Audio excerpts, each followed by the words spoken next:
Today is May the 28th, 2015, and we are interviewing Norman Korsmeyer at the Masonic Hall in Rushville, Illinois. Norman is 93 years old and was born on July 12, 1921. My name is Michael Smith, and I'll be the interviewer, and Rita Corson will be the court reporter for this interview. So we're going to start out here, Norman. Where were you born? In rural Beardstown. It was a new two-story house in a rye field. Okay. Mom says it was awesome. I don't remember. Okay. Who were your parents, and what were their occupations? Well, Lewis was a farmer, and we lived on a farm there. Okay. And Mother had been raised on a farm too, and they were down around the Cass-Morgan County line towards the Illinois River. Okay. That's where they grew up. Okay. Yeah. And who were your siblings? How many did you have? Their names and their genders? Yeah. Well, Irene is 2 years older than I am. Her name now is Irene Lampkin, and she's in Decatur. And she lost her husband a number of years ago. Yeah. Then I'm next, and then Willard is 2 years younger than I am. He was, and he was born in October, so he's a little better than 2 years. Okay. And then Dorothy, I think, was 3 years younger, Dorothy Lamb, and she lives in Schuyler here. Okay. No, that's Joan. Okay. Yeah, and she's younger, quite a bit younger. I think I was around 13 when she was born.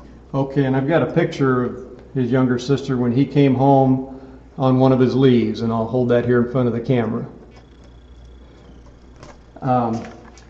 She's in Milwaukee now. She's in Milwaukee, okay.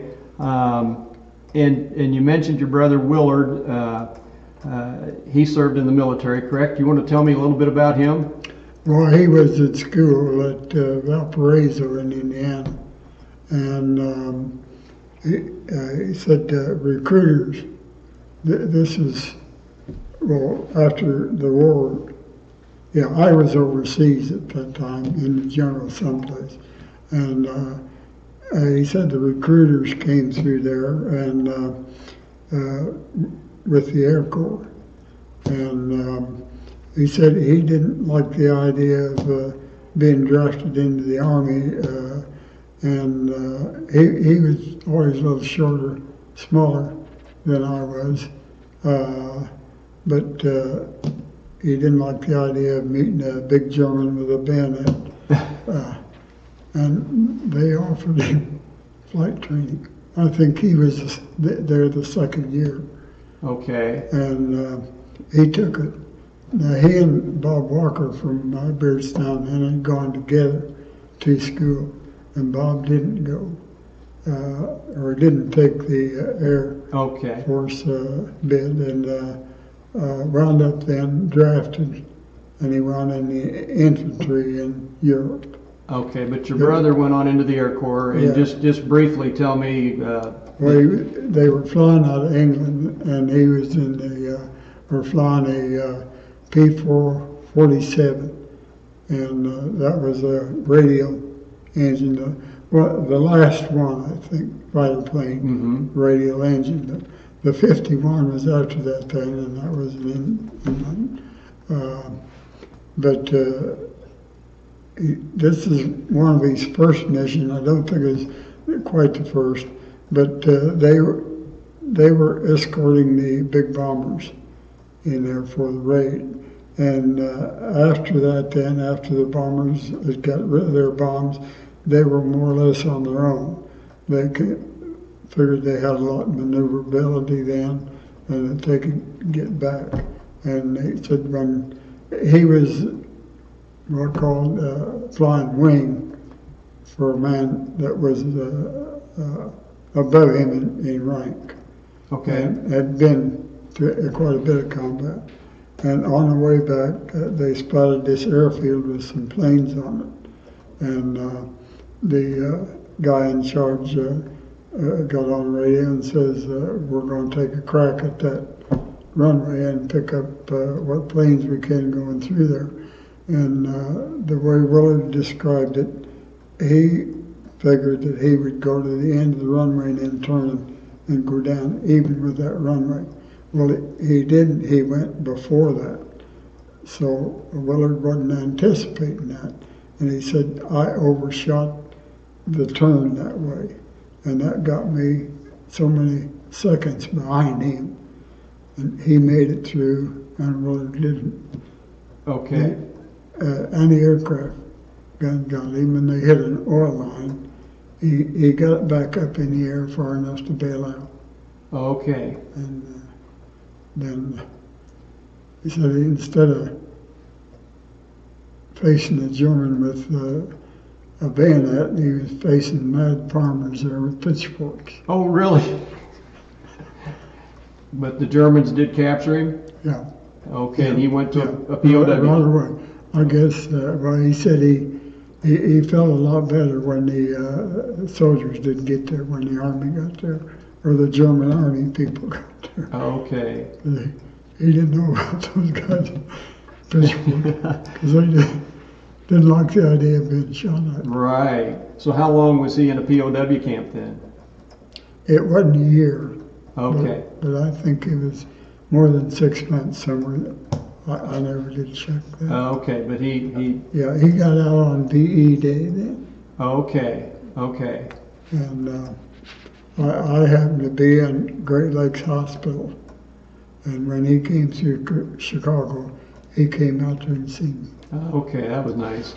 Well, we'll get to that toward the end of your story, being at Great Lakes Hospital. I just wanted you to touch upon your brother's service there. What were you doing before you entered the service? Well, I was at Bradley in Peoria and going to school. Okay. And I had a night job at Pabst Brewery and in the barrel house. I'd worked several different jobs there, and the folks didn't have a lot of money, but mother had scratched together the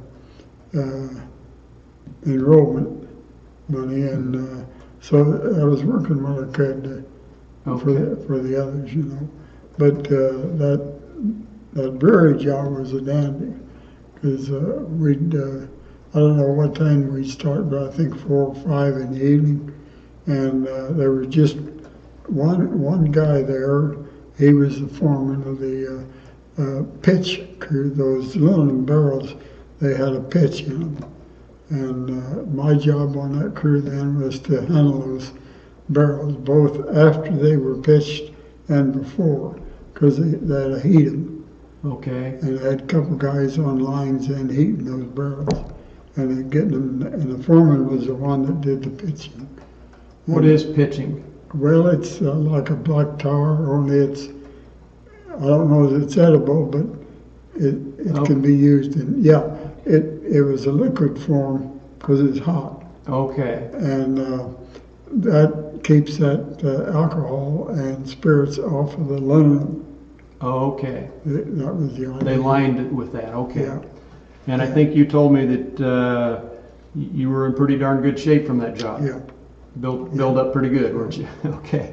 And okay, then how did you come about going into the service then? Well, I remember we went to a movie. I'm not sure.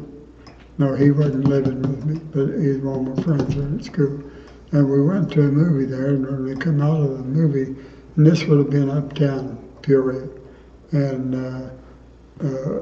Bradley was on Main Street up there, and there was a streetcar up and down, And that's the way I would travel down and then out Knoxville to that job at that brewery. So everything was streetcars. Mm-hmm. And anyway, when they come out of the movie where there was the newspapers and everything, Pearl Harbor had been bombed. And I don't know, Well, we talked about it, and you know, but in a few days, then it realized that the Japs had jumped on us, and somebody had to do something about it. And it was our generation that would do it. So everybody was really using gung-ho now. Yeah. Didn't know that at that time. So what did you decide to do then? Well, that's a long story and a story of its own. But I'd taken flight lessons there. It was the, what did they call it? The Civil Aviation Authority, I think. And it was just in Piper Cubs. And Piper Cubs type of a plane. yeah, I think anybody that knows aircraft, they were kind of the Matchbox. Just a real small plane. Yeah, and light. Yeah, but I thought, well, but I'd been into it then with an English professor about you know, that it wasn't for military training, but if we got into war, it would be an asset. You had somebody with some base, you know? And she went sky high that it was not for that purpose, and definitely would not be. Well, when I went to the Air Force and I mentioned that, they didn't want a thing to do with me, and I think you tried to get thinking back, why maybe that had something to do with it. Okay, so you tried to get in the Air Force at first, is that correct? Yeah. There at Peoria, or where did you? Okay. In Peoria. So then what did you do? Well, I decided to go to the Marines. Okay, at Peoria? Yeah. Is that where you signed up? Yeah. Oh, you enlisted? Yeah. And how long after you enlisted did they? Well, they said they'd call me, they'd get a group together, and they didn't want to just ship one or two out. And so that was in December then, and it was January before they called me. Okay. And that was all right with Mother. When I went home and told them I wanted to enlist, she didn't want me to go until after Christmas. Oh, okay. So, okay, and I think you enlisted. Your initial date was January 13th. Something like that. Of 1942, correct? Yeah. Yeah. Okay. Yeah. But they put together it was a train that Ann Rutledge or something like that into Chicago. And I don't know, I think there was around 40 of us on there. And we went to Chicago then and were sworn in Chicago. Okay, what made you decide to go in the Marines instead of the Army or another branch? Well, Pearl Harbor was Japs, and the Marines were out there would be the ones facing the Japs. Okay, and you wanted to be there. Yeah. Okay. Do you recall go ahead and tell your story then once you got to Chicago, then where did you go from there? Well, we went, I remember going through St. Louis. I think we changed trains there. I'm not sure whether it was the cars but anyway, we got off of the train there. And then it would have been a different railroad. I think that was Baltimore, Ohio, and something from Chicago to St. Louis. Okay. And then it would have been Southern Pacific, I think, because we went down through El Paso and then into Old Mexico to San Diego. Oh my, that's quite a trip then, wasn't it? Yeah. So you went to San Diego, and that's where we were issued clothes and everything. Okay. And lost our hair. Shaved your hair off. So where'd you go from San Diego? Well, the boot camp. This would have been at the Marine base where we came off the trains. Okay. And I don't know, I think immediately they got us out of our civilian clothes and gave us boxes to send them home, and then issued us uniform. yeah, khaki, I think, Okay. and boots in, and I was, used to work boots on the farm, or work shoes, Mhm. they call them boots. But I know I wore an 8F, as wide as they had, and the pair that I got was the old hobnail ones. I think there was one other pair in the platoon then. They weren't the best boots then. Well, no, they were the same. Yeah, but after that hobnail, then it was a string rubber. I don't know what you call it, composed together. Okay. Yeah. Okay. Would wear better than the hobnails, I guess. But mine were leather with the hobnail Okay. studs on them, and you could hear them every step I took. Okay, so that's where you had your boot camp then? Yeah. How long were you there? Well, that was a month. How was the training? Went good with me. Yeah. Was it tough? No. No. Yeah, I could walk, and the boots were fine. A lot of guys had blisters Okay. and everything, but those shoes were fine with me.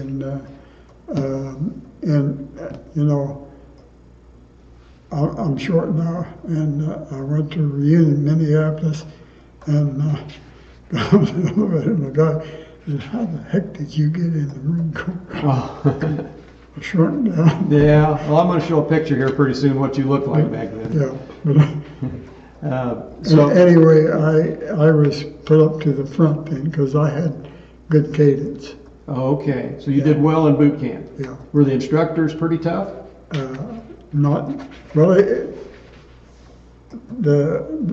We were the lead. The tall ones were in the lead, and I was tall enough to get up there. But the reason I got up in the front rank, there was a big guy behind me, and I think he was a mulatto, but he was quite dark.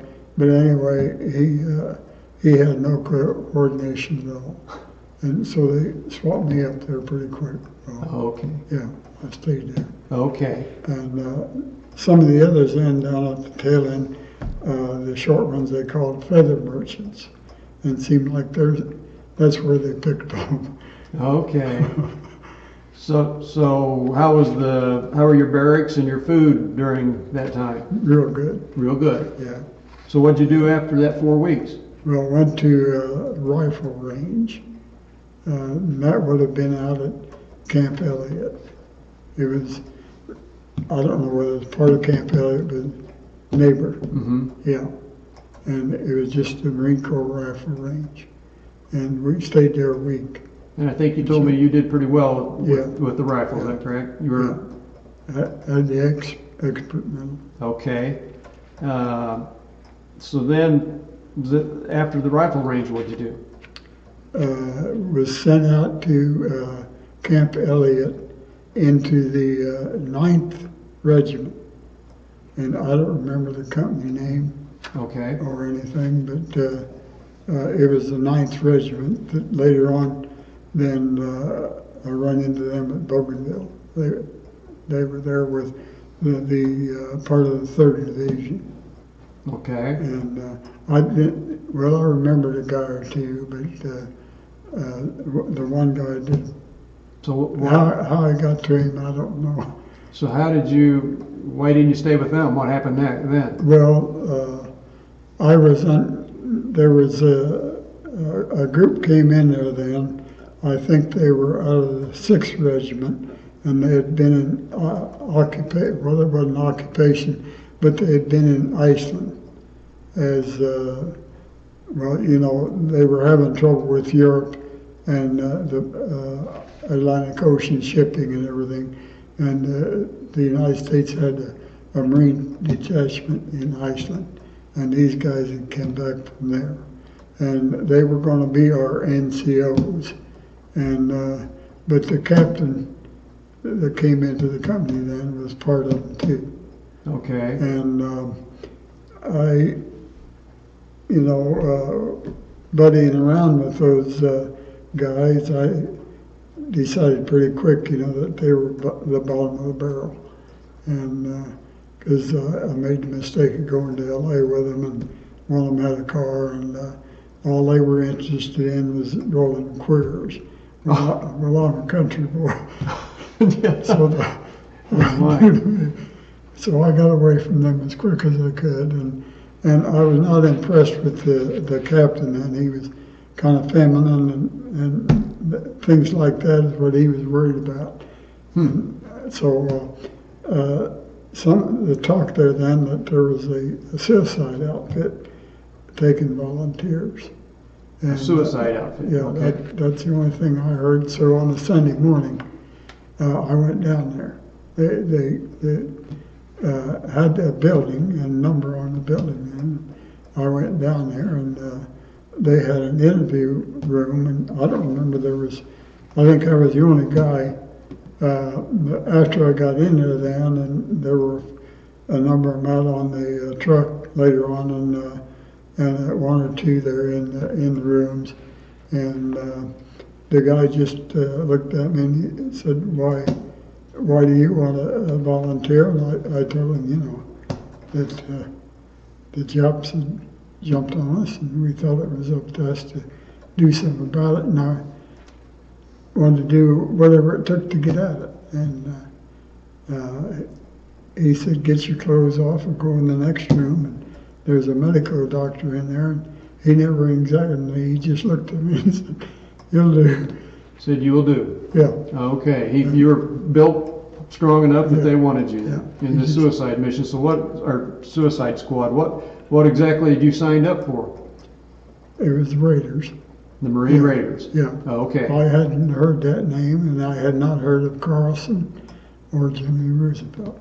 Okay. And Carlson was in command, and Jimmy was executive officer. And that's Jimmy Roosevelt, the president's son, correct? Yeah. That's very interesting. Yeah. Okay, so you went ahead and trained with them then? Yeah.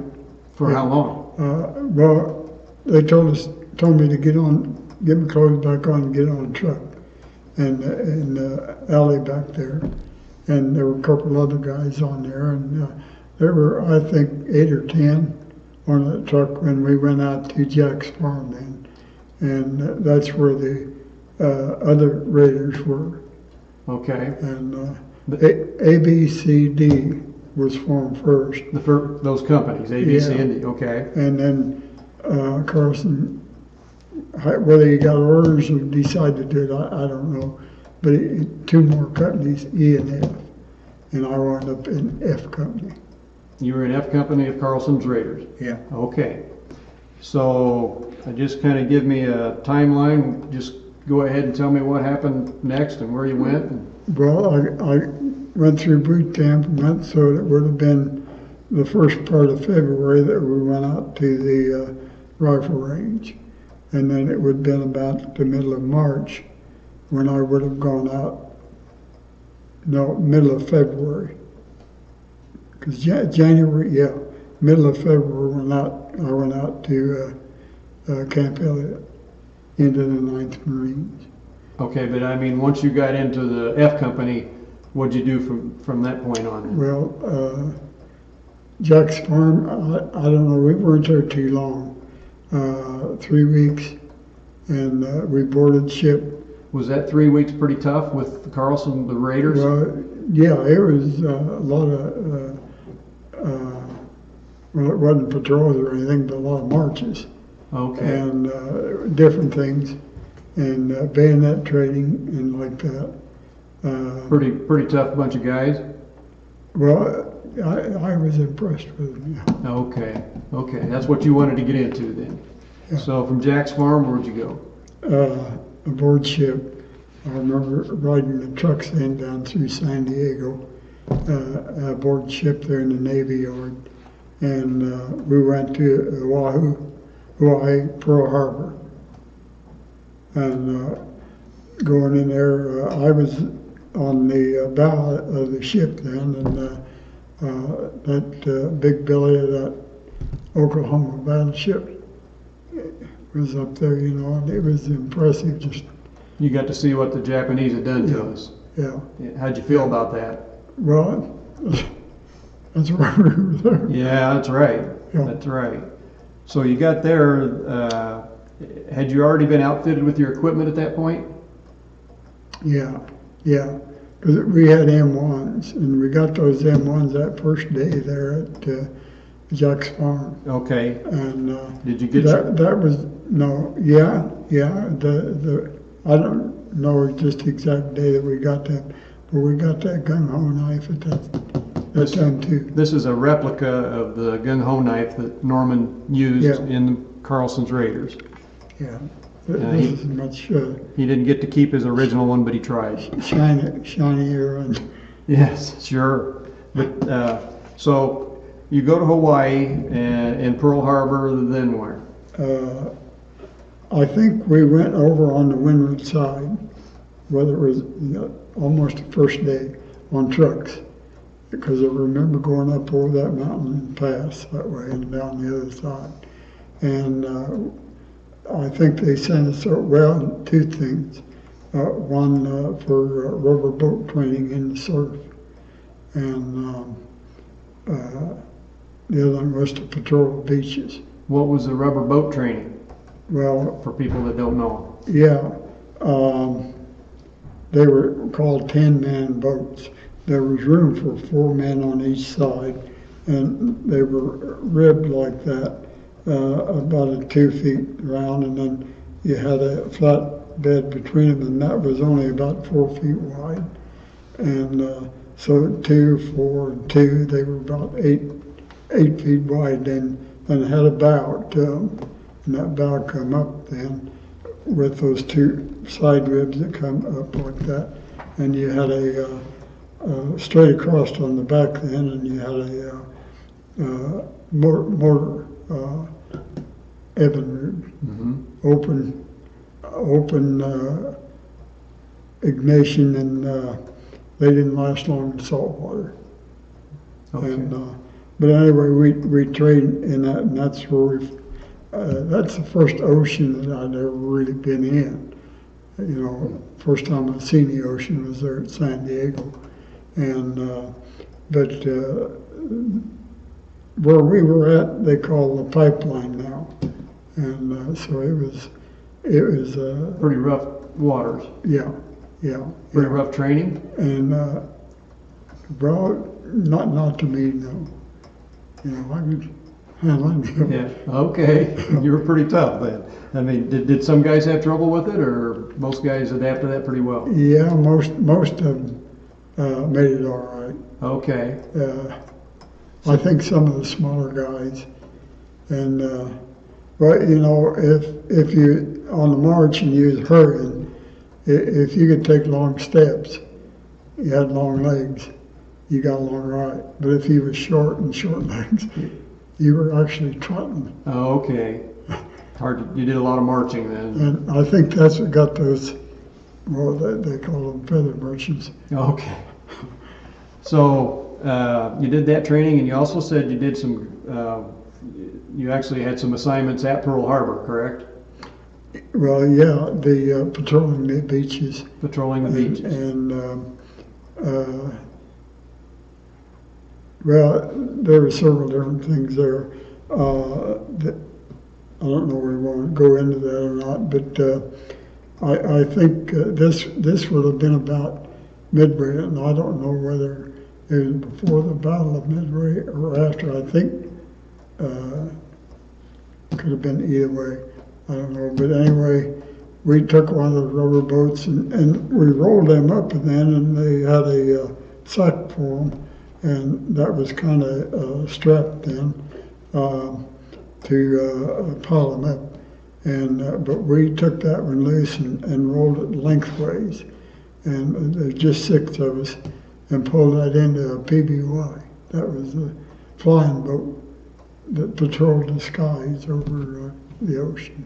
Okay. And then a couple Navy guys, lieutenants, came aboard, and this was at night then when we took off. And I don't remember any machine guns or anything in those blisters then, but that's where we had pulled that rubber boat on. and we landed in after daylight at one of these lagoons, just, you know, a bar, and then you had the windward side and the lee side, and we landed there in that lee side, calm water, and we had our rifles with us, and we pulled that boat out, and the six of us and the two Navy guys went ashore on that bar there, just kind of a sandbar. Mm-hmm. And I think what they were looking for, I'm pretty sure of it, that whether there had been submarines there. Oh, okay. And I think they became aware that that was part of the communication and maybe the infiltration into Hawaii then by the Japs. Okay. And because it would have been a Jap submarine that landed. And we didn't run into anybody, but that's why we had the rifles with us, I guess. How long did you do that for then? We weren't there but one day. Okay. We left by that evening Okay. and wound up back in Hawaii. Okay. So then moving on from there, I think your first, from what you told me, you went to Midway, is that correct, in June? Yeah. And you got there when?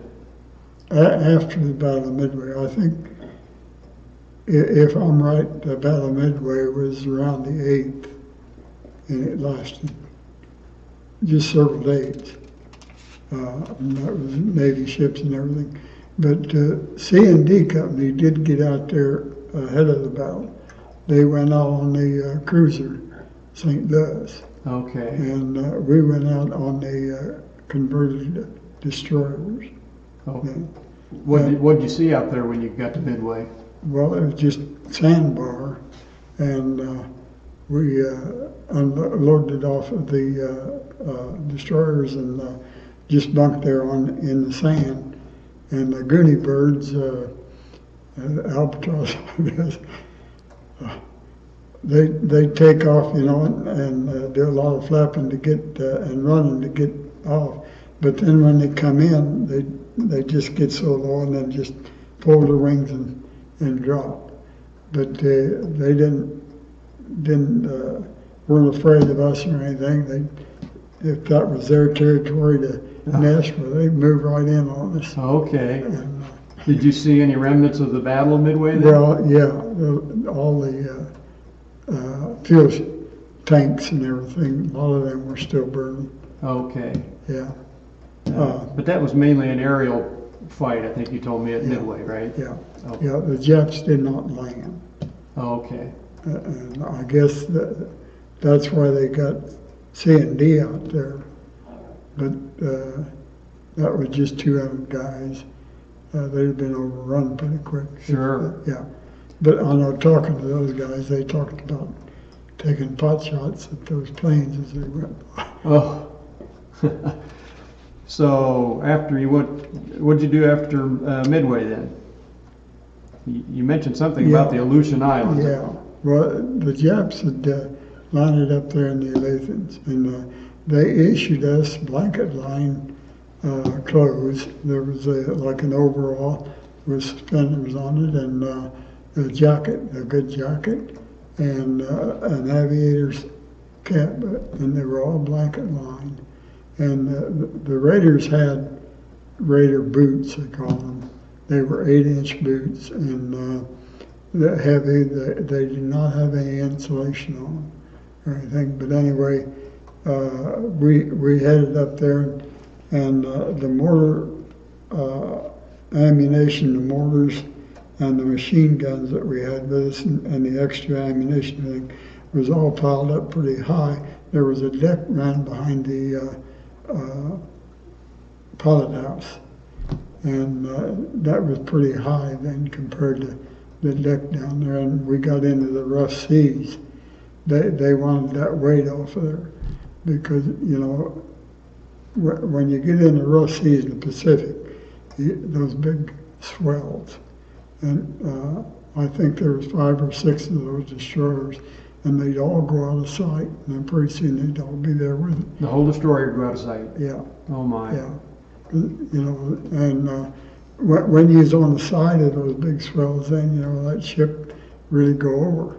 And I think they were afraid of swamping it. And they wanted that weight off of there. So you had to throw that off? Well, we didn't throw it off, but we did lose some of it. Okay. Once we got it loose, and then that thing would go. Okay. You took care of it for you. So did you make it to the Aleutians? No. After that rough sea, we turned around and came back. Came back. And I was always so glad for that, because I don't think I have a lot of circulation in my feet and fingers. Oh, you didn't want the cold weather. I'd had frozen feet, I'm sure. Sure. So you did. How long were you out at sea then on your way up there? How long a time was that? We went back to Midway, I think, and I don't remember. I think you said 1 to 2 weeks, something like that. Yeah, something like that. And then you went back from Midway. You went back to Hawaii for more training, right? Yeah. And you patrolled the beaches Right. some then. Is that Right. There were a lot of patrolling then, because they had trouble with the 1- and 2-man submarines there in the Wahoo during the Battle of Midway. Okay. And I know that I spent a lot of time over there on the beach on the other side. I can't say the name of the beach now. But the big thing I remember about that was the saltwater mosquitoes. They were not big, they were little, but they could bite through anything. And you had to have 2 pair of clothes on, and then we had ponchos. They were just a big rubberized canvas, and you had buttons down both sides of them, and then you could put 2 of them together, and that made pup tents for 2 guys. But if you wore that poncho, they couldn't bite through that. Okay. And you had 2 pair of socks and 2 pair of pants on to keep them from biting through that. What were you armed with when you were patrolling those beaches? Those M1s. M1s, okay. Yeah. And you were looking for submarines? Is that what you were looking for? Well, no, I think people were landing. Okay. Yeah. In case they landed, okay. Yeah. But we were the only ones in the Marine Corps that had M1s. And they were issued there at San Diego. But just the Raiders had them at that time? Jimmy had got them through Daddy. Okay. Jimmy Roosevelt got them through his dad, okay. I think from what you told me, you had some of the best equipment of the Marines because of that. So your F company, how many men were in your company? Somewhere 110, 120. That varied, and they talked about 100 men too, but it seemed like they were, well, by the time each company then had a air-cooled machine gun and a 60 millimeter mortar. So there was, we had three platoons of 10 men in a squad, and 3 squads to a platoon, made 30 men, and then you had a platoon sergeant and a lieutenant in charge. So, you know, they were 32 if you were full. Okay. But if somebody was sick or something like that, you know, the number would be down. Right. So you were in Hawaii, and then I think you told me in late August you went to the New Hebrides, which are an island on the Solomon Island chain, right? Is that? No, the New Hebrides, Espiritu Santo was the island. Okay. In the New Hebrides. Okay. I get confused. And yeah. And that was kind of a staging area for Guadalcanal, correct? Yeah. Is that where this one photograph was taken then, about that time period? Yeah. And I want to hold that up to the camera here.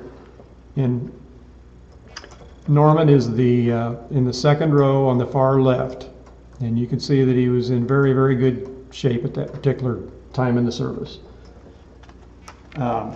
So you were there,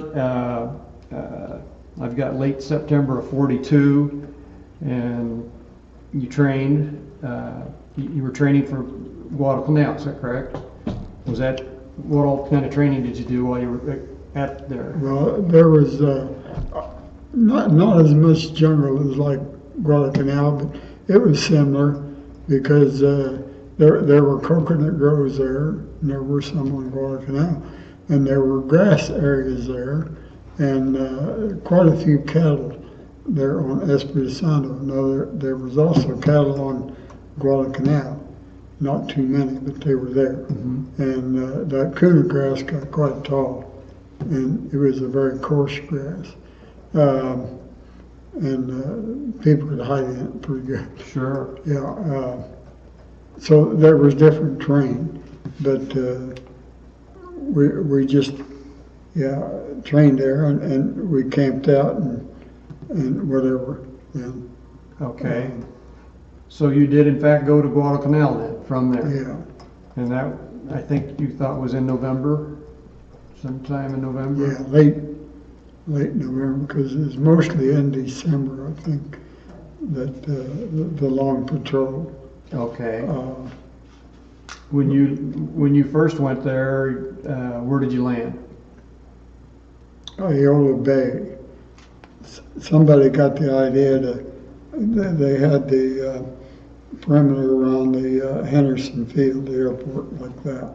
And this end of the island was Jap held. That was Jap territory. This other end, between there and Iwo Bay, I think would have been 20 miles or something like that. And there really wasn't anything there. And somebody got the idea to start a second spot on the island.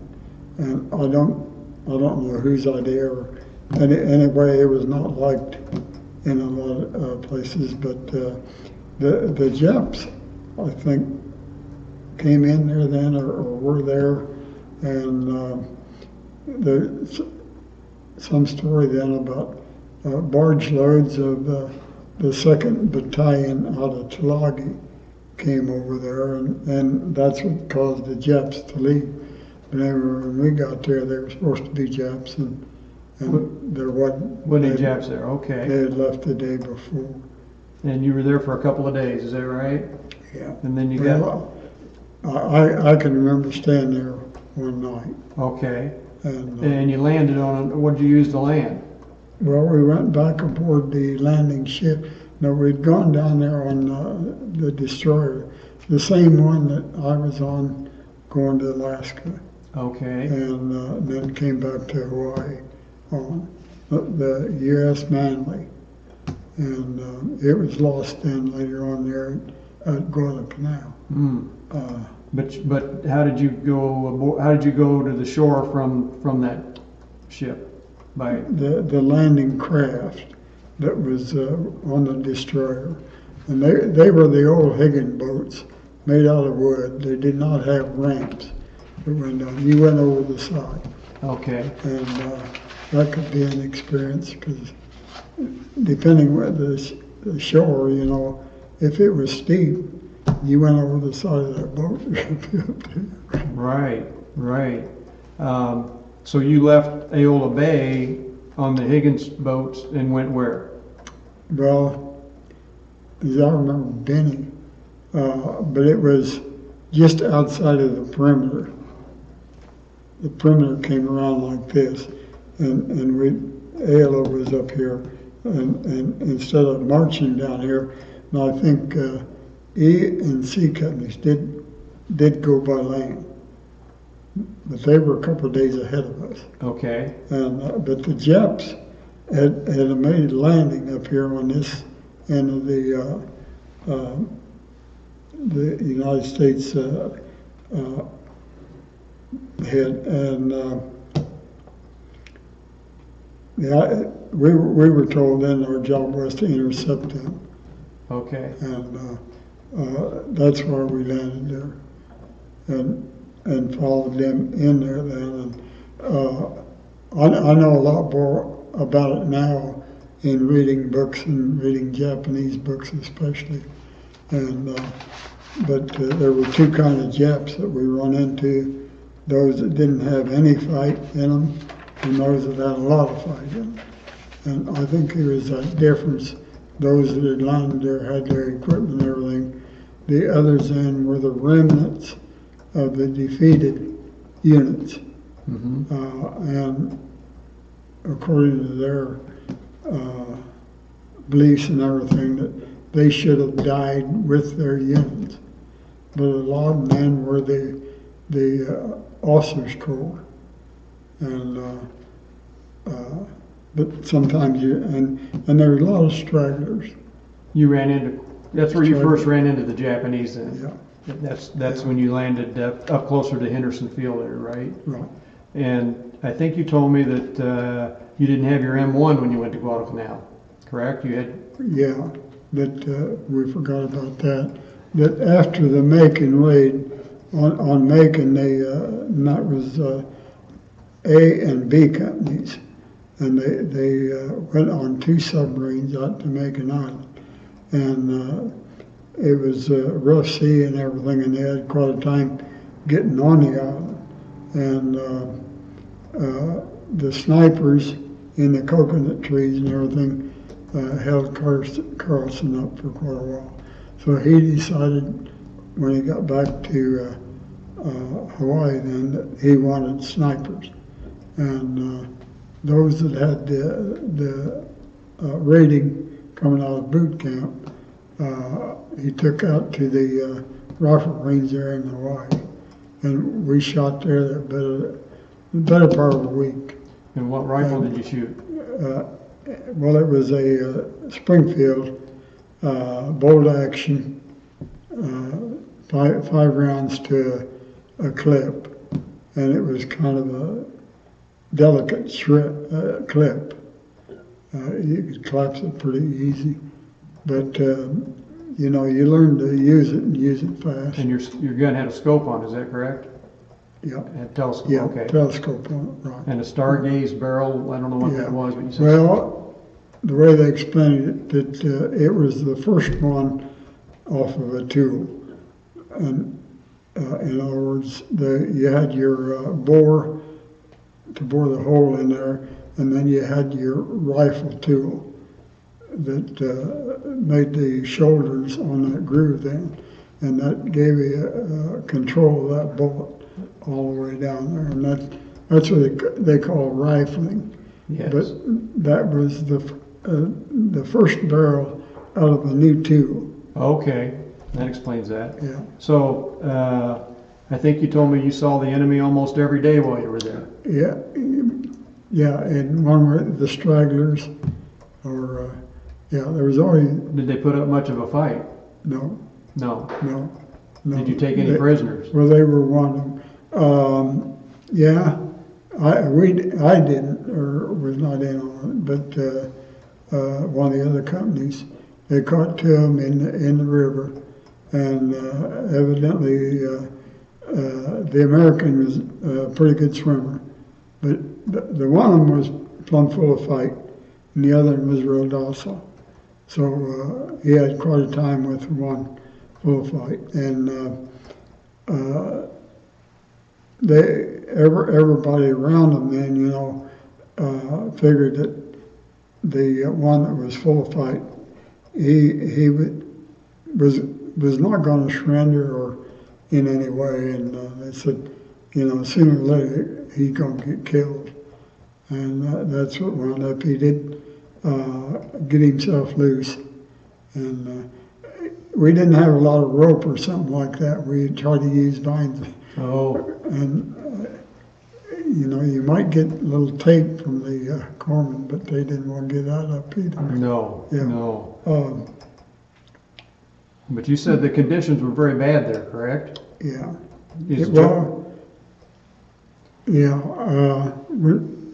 When we started out there, I think I did have an extra pair of socks and maybe shorts in my pack, but didn't have any other clothes. And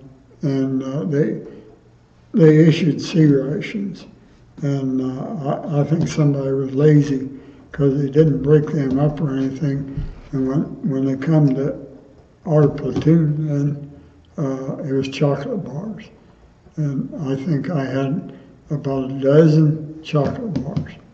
They were chocolate and they had quite a bit of oatmeal in them. But they were all right. They were good. Yeah, but they were about 3-inch square and about 3/4 of an inch thick. So how many days worth of food was that for you? Well, if you ate one a day, it would last you, 10 days. We had either 10 or 12. Just one a day is all you had? Yeah. How about water? Well, they gave us some pills. Supposed to, disinfect it, but everybody ran out of pills. And but a lot of those streams, those rivers, and we crossed them. They were coming into the beachhead there that way, out of the mountains, and a lot of that water. If you got away from the beach area down here, that was cold and clean. Okay. Except if you filled your can, then went upstream some. There might be a half dozen dead Japs in there. That's not a good thing, is it? Yeah. So But anyway, that's where we got water. did you engage in any fighting there then? Well, Yourself, personally? yeah, and when we run into the ones that had landed there then, and they're at Assamana, I was not in on that fight. That was E&C, and E Company did the bulk of it. Okay. But I did get in on, well, we were quite a ways away. What was going on, Carlson set up a headquarters here, and then the companies were going to patrol out in every direction from that headquarters and be back towards that headquarters that night. And I think Wild Bill Serene was a company commander of F Company, and he was his father was a Marine officer, and he had got in the Corps and was an officer, and it was against regulations to get married. Well, he got married, and his father turned him in, and he was kicked out, and then he enlisted then, and somebody put him back up for officers, and he had been through training and everything. He was your company commander? And he was the company commander, yeah. And yeah. So when you were out on these various patrols then, I think you told me that Carlson came out. You actually you knew Carlson personally, right? Yeah. And what'd you think of him? I think, they give him a lot of credit. The two things that made him successful was the amount of firepower that we had, because we had and he started the fire team then. That 10-man crew, you had a squad leader, and then 3 fire teams, and 3 men each. The leader had a M1. The second guy had a BAR, a Browning automatic rifle, and which it was a 20-round clip, but it would work just like a machine gun. Mm-hmm. It'd give you all 20 rounds if you could hold it. Yeah. And the Tommy machine gun. And there was 2 things there. A drum, but they pretty well threw them away, because if you got any dirt or anything in them, they jammed. But you had about a 20-round clip in the Tommy gun too. But that was a lot of firepower. Sure. Where the Japanese, they were just a bolt action. Did any of the men in your company, or while you were on Guadalcanal, did any of them get killed? Yeah, there was one in our platoon. One in your platoon? Well, there was more than that, yeah, because we had a couple then later on there. So I'd say 3 or 4. Okay. Yeah. And then that's kind of, they talk about the long patrol on Guadalcanal, and I think you You have to finish that, but you came down with malaria. down with malaria. Yeah. But talking about food there, that they had the native bears, and that's where Busa comes in. He was the head man or head native, and the bears then were bringing food out, and as the companies came back in here, then I think what happened, I didn't realize that at that time, but there wasn't anybody overseeing that, and it was just dropped there by the natives, and whatever company got there first took what they wanted. And like I say, Shreen was, well, and I had no problem with Shreen. He had a lot of guts. He was, everybody liked him, and he was contraband, and he came down and when we were at Espírito Santos and the poker games with the Enlisting, and that was a no-no. But and then before we went to New Zealand, they paid everybody, and I think we got paid once in Hawaii, and everybody got $10. And well, at that time, he was making 21. I'm not. $21 a month is what you got paid. Yeah, and they took half of that for insurance, or they took 5 or 6 of it for insurance. Oh my! And then a couple of dollars for ditty bags, and didn't have much left. No. Well, but like I say, they didn't know. They just issued everybody $10. Okay, so you came down with malaria on Guadalcanal, and tell me about that.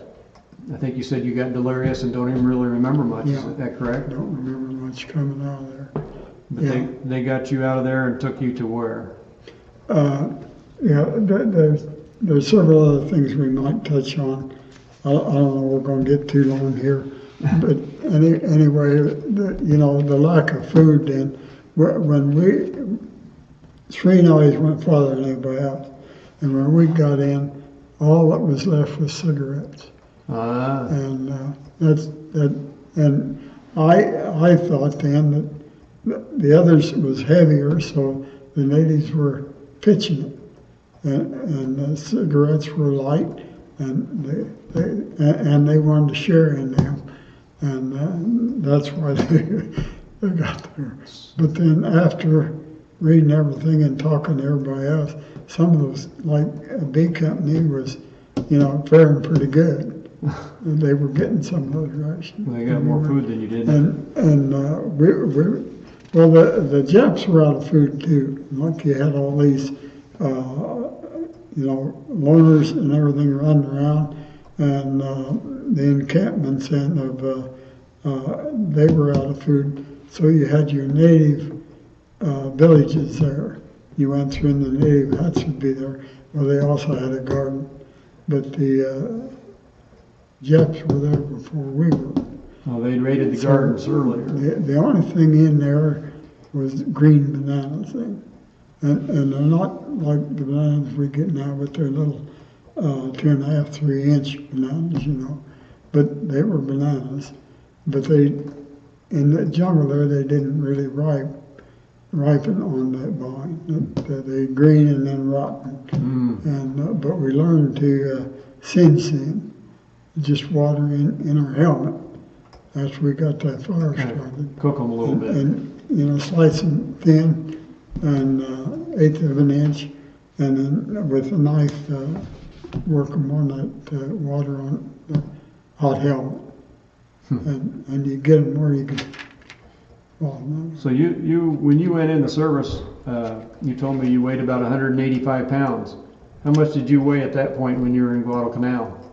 When you got when it started out, I'd still been up there at 185. Yeah. When you off of that. How about when you came off? I was down. Yeah, way down. Down to 100. But I didn't get around the scales. Didn't you say you're about 126 at one time? Well, in New Zealand. Yeah. Okay. Yeah. But there was one interesting thing when we run into that one encampment down, and there were just 5 guys in that squad, and they hit it. And the officer was Yancey, or the non-com was Yancey, and they commenced to shoot him up. And then we had 2 Koreans with us, Mr. Gung and Mr. Ho, is what we called them. Okay. Yeah, but they knew Japanese real well, and it was a bonanza to them, because this was the unit, the way they told us, that had been defeated on Bloody Ridge by the First Ridge. Oh. Yeah, and most of them were officers that way, but not a whole lot of fight or anything with them. Mm-hmm. And but that's where we got some rice. They did have. Okay. Yeah, so that was a godsend to us, that rice and fish heads. Kind of like sardines, Yeah. only they're bigger than a sardine, and but they were the heads in barrels, little pony barrels, you know. So your food wasn't real good, was it? Well, we thought that was good. You did think that was good. Okay. So let's move along here a little bit. So you got malaria, and they got you off the island. You were delirious, and took you to where? Well, they took me back to the ocean here. That would have been above the perimeter. And the town, I think that they gave us Bine, B-I-N-E or something like that. And you see that on some maps, and some maps you don't. But anyway, I woke up then on a craft, wasn't over a foot off the water. It was a flat craft, and it had a 1-cylinder Fairbanks motor on it. And bang, bang, bang, you know. And there were natives on there, and I think some Navy guys. But anyway, that's the way Tulagi was 7 miles from Guadalcanal. Tulagi? Yeah, and it had a deep harbor where the ships, the ocean-going ships, could get in there, and that's why they set the hospital up there. And Guadalcanal didn't really have a harbor, and I know, like the aircraft, gasoline and everything, that was all in barrels, and the ship would come up there and get half a mile to a mile from the shore and just throw them off, and they would float in. Okay. And then they had crews down there rolling them up on the beach. But that's the way they supplied Guadalcanal. So you went to Tulagi, and you were in the hospital there for? I'd say a week. Okay, But, and then they took you back where? Yeah, we had atropine that was supposed to keep us from getting malaria, but everybody run out of it, and I really don't remember, but I remember being without it. And whether that was the reason I got malaria or not, I don't know. But then when I got to Tulagi, to the hospital, they gave me quinine. Okay. And quinine brought me out of it pretty quick. And then you went back to Guadalcanal? Back to Guadalcanal, and I rode the barge, ammunition barge. It had a lot of 30 caliber boxes of ammunition for the Marines over there. But they were unloading the seagoing ships there in the harbor at Tulagi, and then barging it over to Okay. And that's where most of the food went to. So you got back with your company then? Yeah. How long were you there with them before you got off that island? It wasn't very long. I'd say a week or so. And I think you told me that your company had lost close to a half a dozen people, more guys. Is that right? Yeah. Well, I was talking about the platoon. I think the company lost a few more than that. Okay. But that's about right too. Okay, so after Guadalcanal, you go back to Espiritu Santos. Espiritu Santo. Yeah. And you were there for Christmas in '42, I think you said. Yeah. Because the Nautilus and my platoon leader, Jacobs, his name was Jacobson. I didn't realize that for a long time because we called him Captain Jake. And I just thought his name was Jacobs, but it was Jacob's son. And, we talked about Carlson back there. The success he had was the firepower and then the junior officers. Had good men under him. Jacobson and Washburn and Early and Shreen. Yeah, that made him better because he had good men under him. You thought the most of them Yes. do anything for him. So you go back to Esprit Santo, and when did you get yellow jaundice? Well, we were going to New Zealand for R&R, and I don't remember whether. Well, I guess I was getting sick when we boarded. But anyway, when I got aboard then, I went to sick bay, and they told me right away I had yellow jaundice. Well, I could see I was getting yellow, and they told me to eat sugar. So I went down to mess hall and got some sugar and put a glass of water, swallowed it, and it come right back up. And I found some shade under a life raft, and that's where I stayed all the way down. And I think it took us a good week to get down there. Down to New Zealand. And the last day or two, it started to get real cold, and so I had to get out from under that lifeboat and get inside.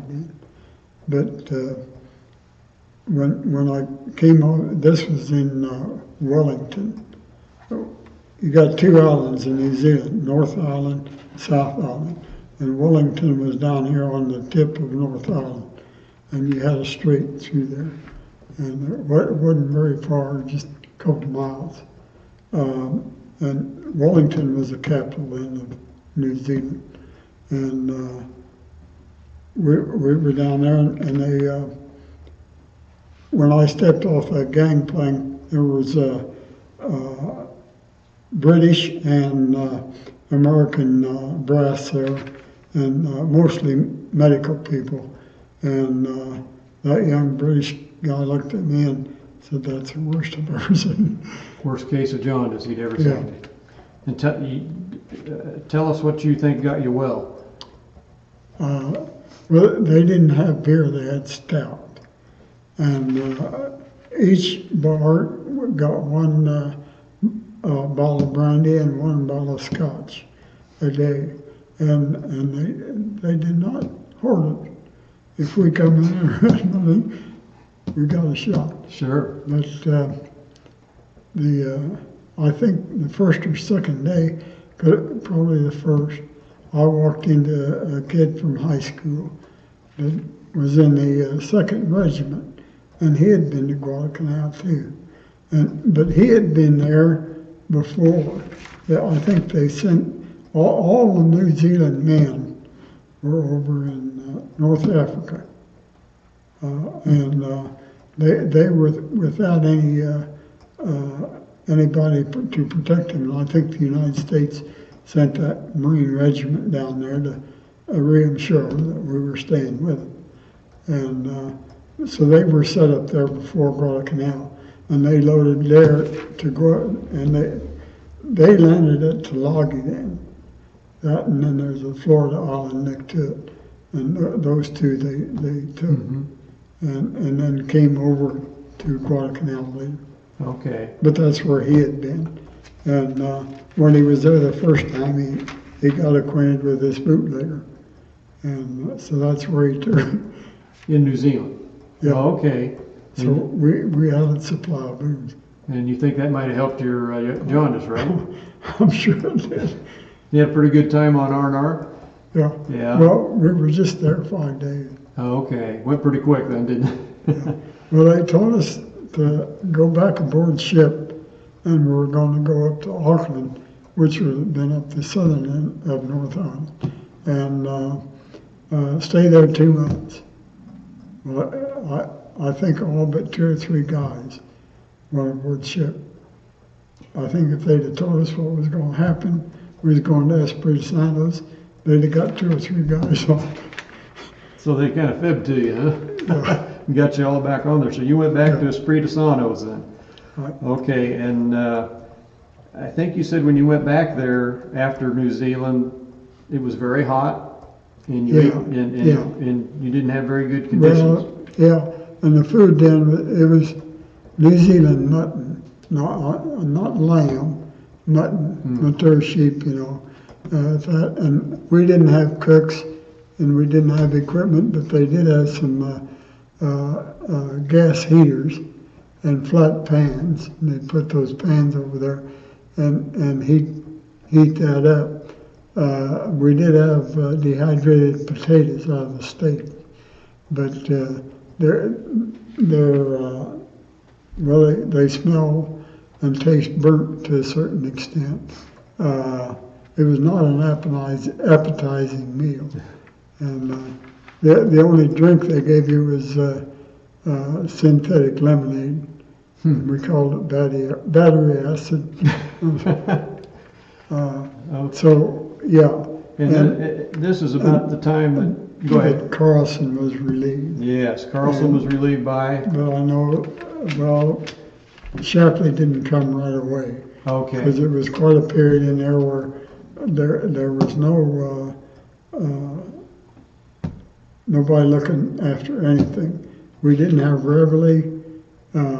They had the meals there, and I think 2 a day. You had breakfast and then 1 late dinner, and but So you didn't have a leader for a little while there. right. Well, we did have the officers, Yeah. but there was a lot of distension between the officers and Carlson and everything. And, that's all a long story. Yeah. Well, when was the last time you saw Carlson? Well, I think the submarine was going on then, and we were gone.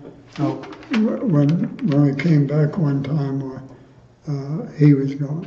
okay. Because then that's when you told me you got into submarine work about that time, and tell me what you did in your submarine details. Well, there was different things, but it was just, well, first we went out for training, and I think there was 2 boats, my squad and another squad then, that were on the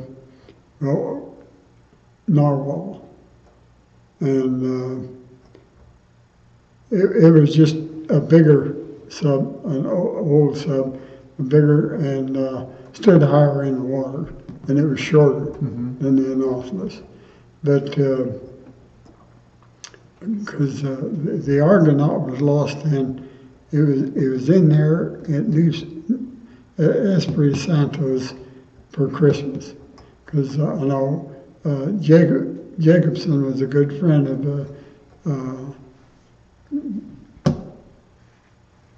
I can't say his name now, the captain or commodore of the Argonaut, Pierce, and we took him a rubber boat down there because they'd stored him a Jeep in Hawaii, Army Jeep, and he had taken his regular wood boat out of there that submarines had to get ashore if they went into a harbor someplace and couldn't tie up.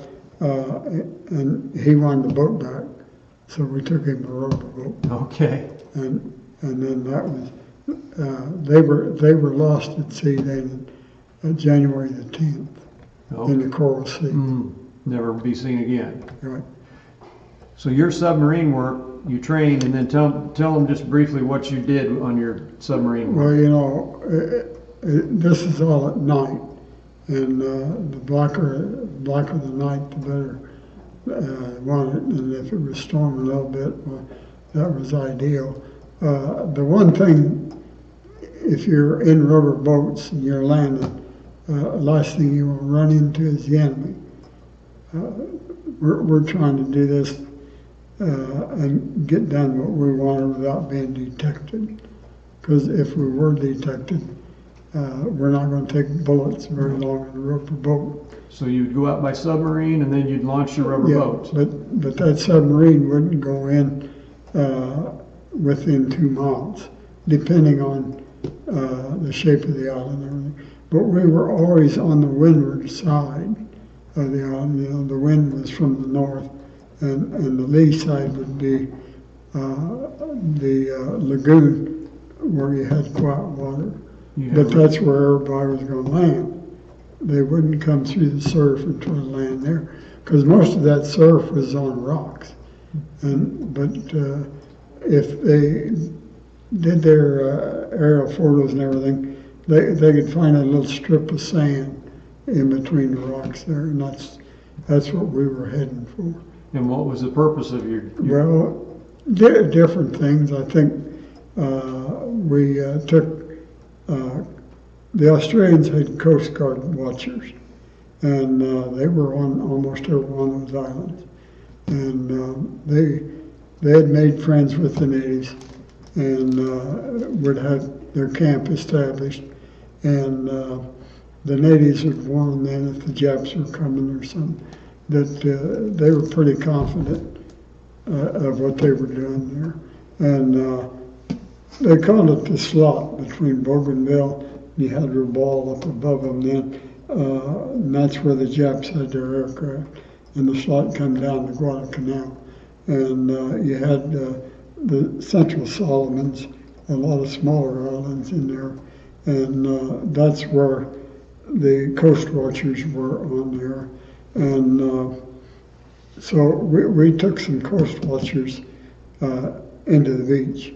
That was at night, so, at night, and dropped them off. Yeah.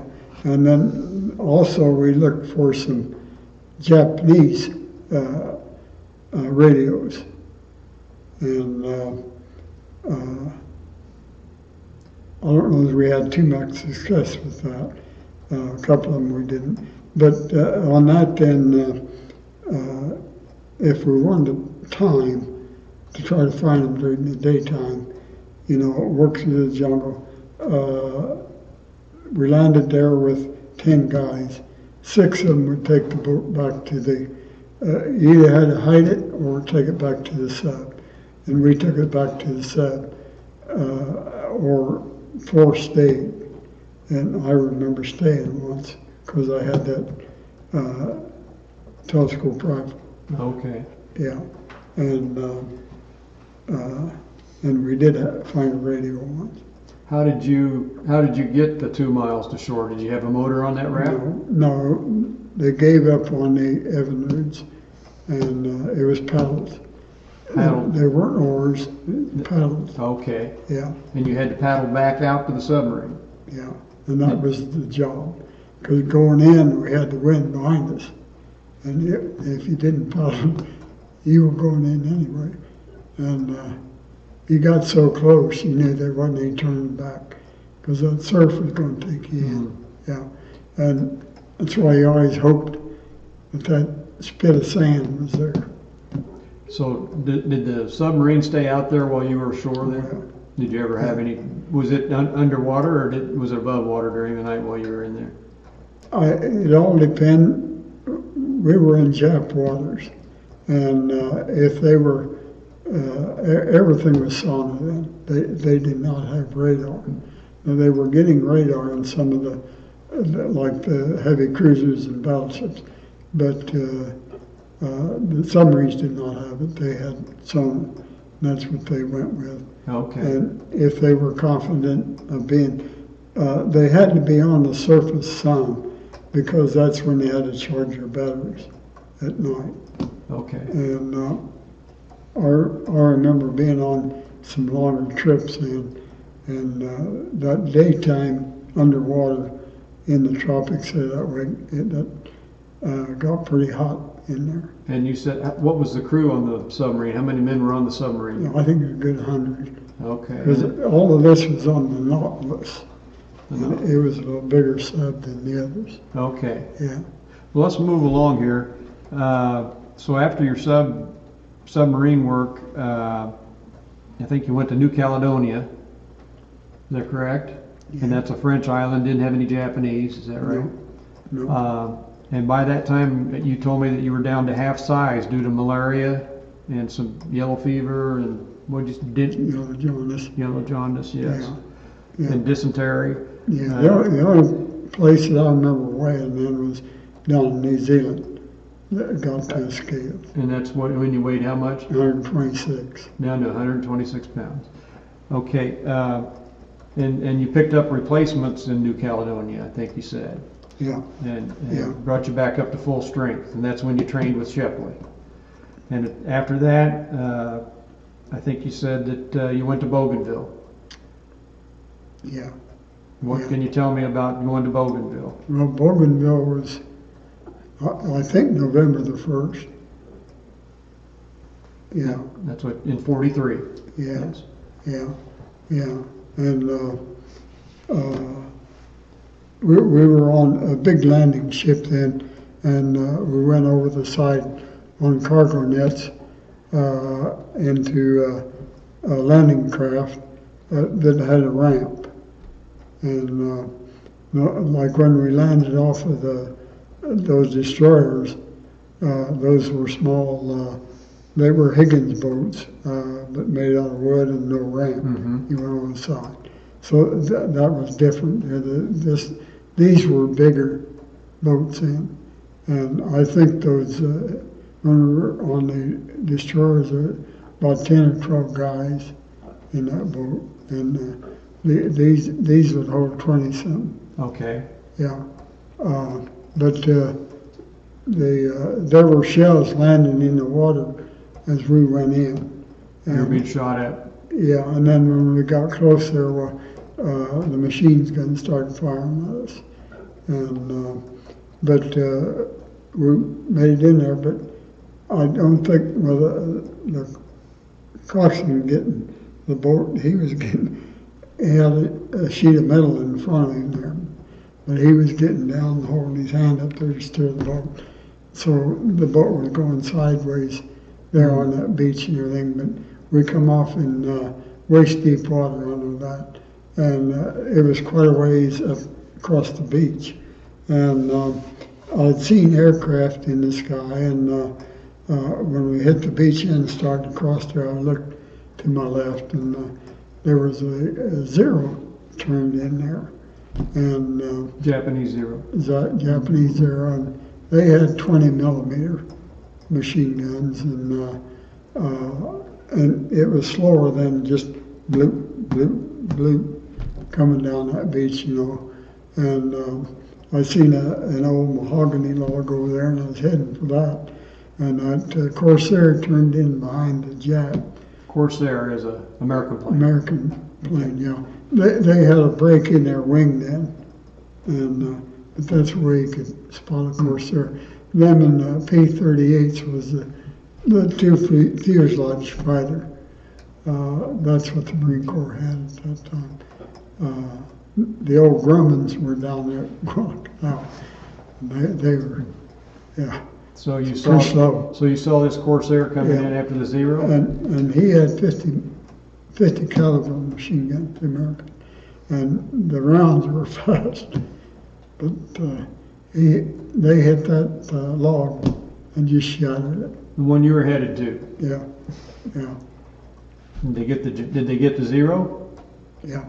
Shot him down too. Yeah. So were you taking fire? Yeah, I'm sure he went down because he turned. Anyway, he was hit. Okay. And the smoke was coming on. Were you taking fire then the whole time you're going up on the beach? Yeah. Were you losing machine guns there? But I don't think we landed where we were supposed to, because right across the beach and there wasn't very much ground, very much jungle there, and it was swamp. And so the number of Japanese there would have been a small force, holding force or something, and they just kind of disappeared. Okay. And then we worked over to our right, to what they call Pivot Trail. Did you lose any men on the landing, or do you know? There were casualties, not immediately in my immediate unit. No. Okay, okay. Yeah. So what'd you do there then from that point on at the PV Trail? Well, the 3rd Division had control of the landing. And that was the 9th, 3rd, and 21st Regiments.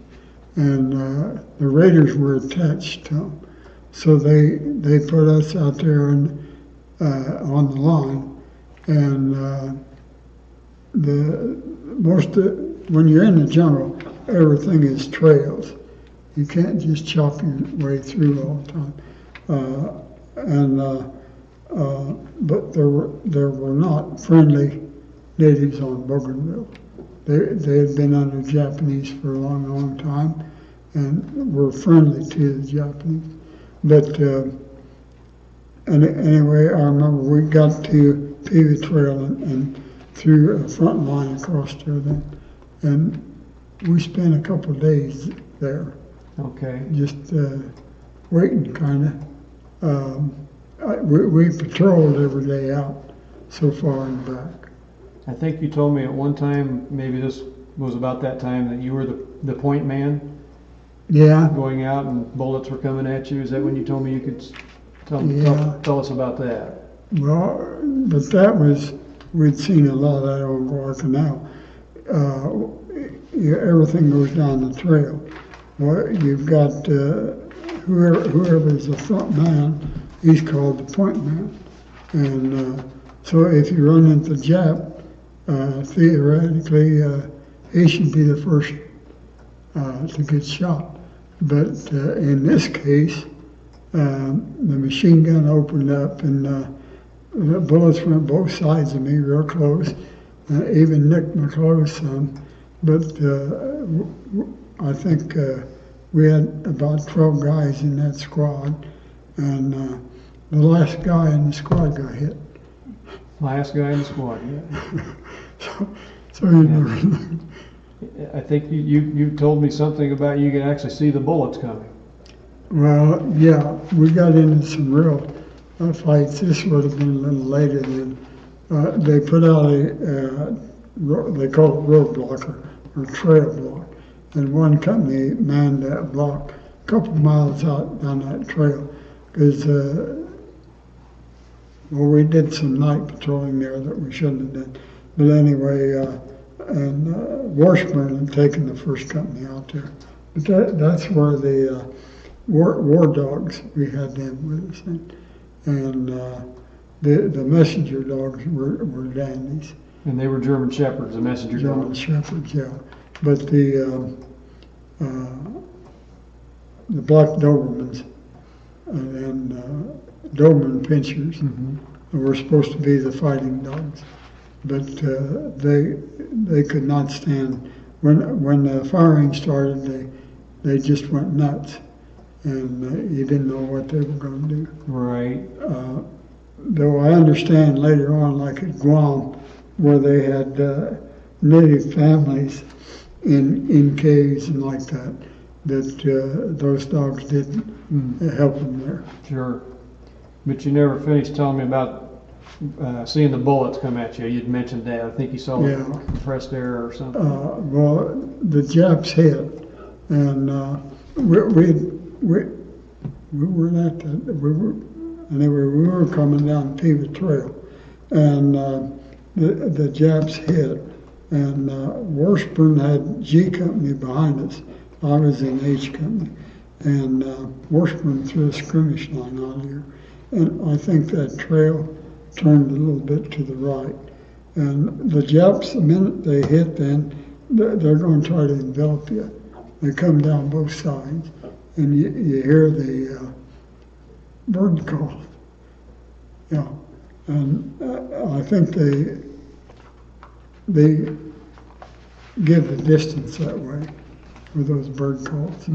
But anyway, the Japs were coming down, and Washburn recognized that, and he threw G Company across here, and that turned, and Washburn heard us and heard the Japanese, and he had a lot of power to his voice, and he kept telling who's there, well, we wouldn't go answering, and he said, all right, let him have it.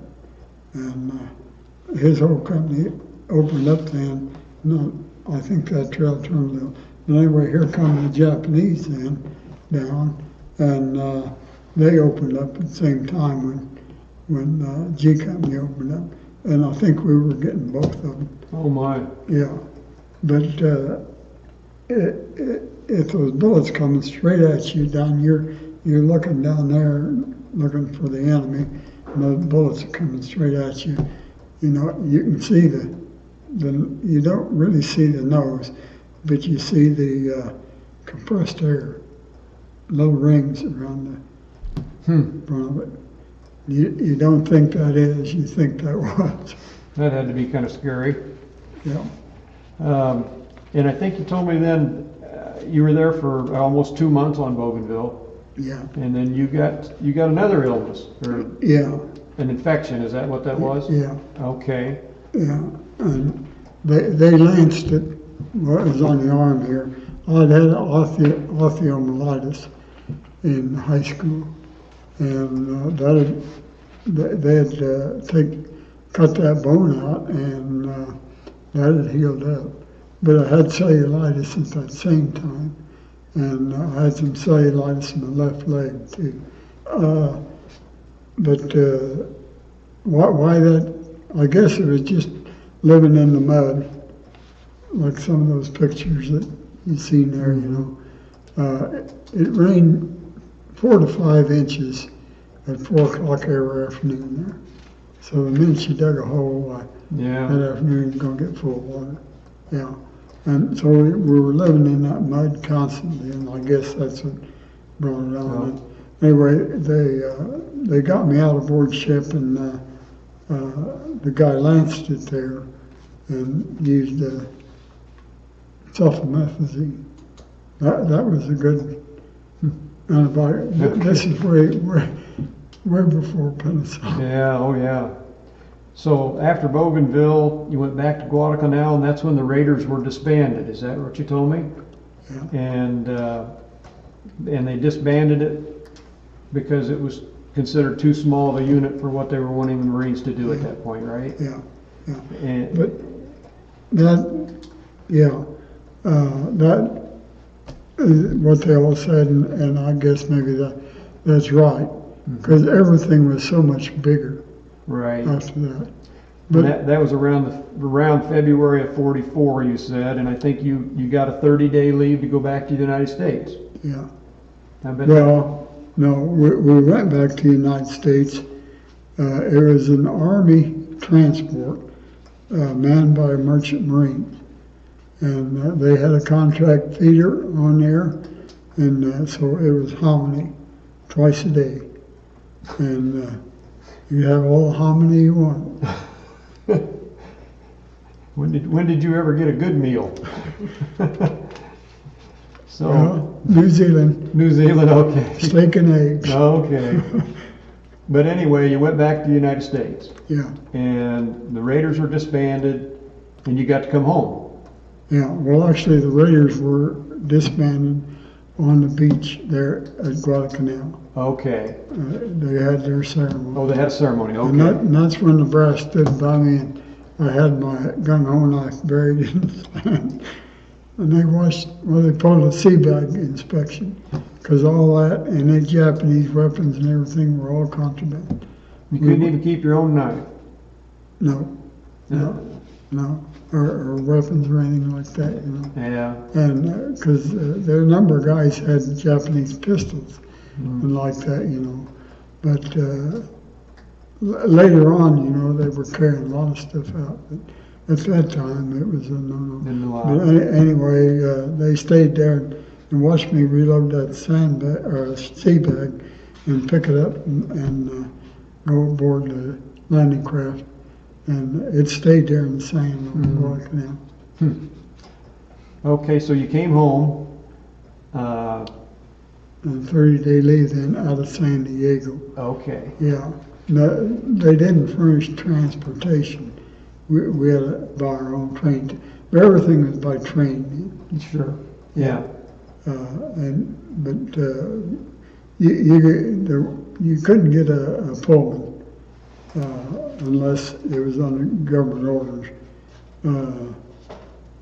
Because we rode Pullman out there on boot camp when we enlisted. And this is when you came home, right? Yeah. And I think I showed that photo earlier, but that's when he came home on leave at that particular time. And this was in April to June of 1944, and you weren't done with your service by any shape or means. No, we weren't kicked out of the Marine Corps. You said that when you signed up, duration. There was two different ways to sign up, and you signed up for the duration of the war, correct? Right. And it's you were called reserve then. Okay. The RES behind your name. And if you signed up for a 4-year period, which some guys did, that was regular then. Okay. We better move along here. Yeah. Okay, so you went back to California, and you joined the 5th Division, is that correct? Yeah. At Camp Pendleton. Yeah. And you trained there for a while with that group? I'm not sure when we left, but I think we spent an awful lot of time in Hawaii then, the big island of Hawaii, and Camp Tarawa. Okay. Up there at, you had mountains on one side and desert on the other side.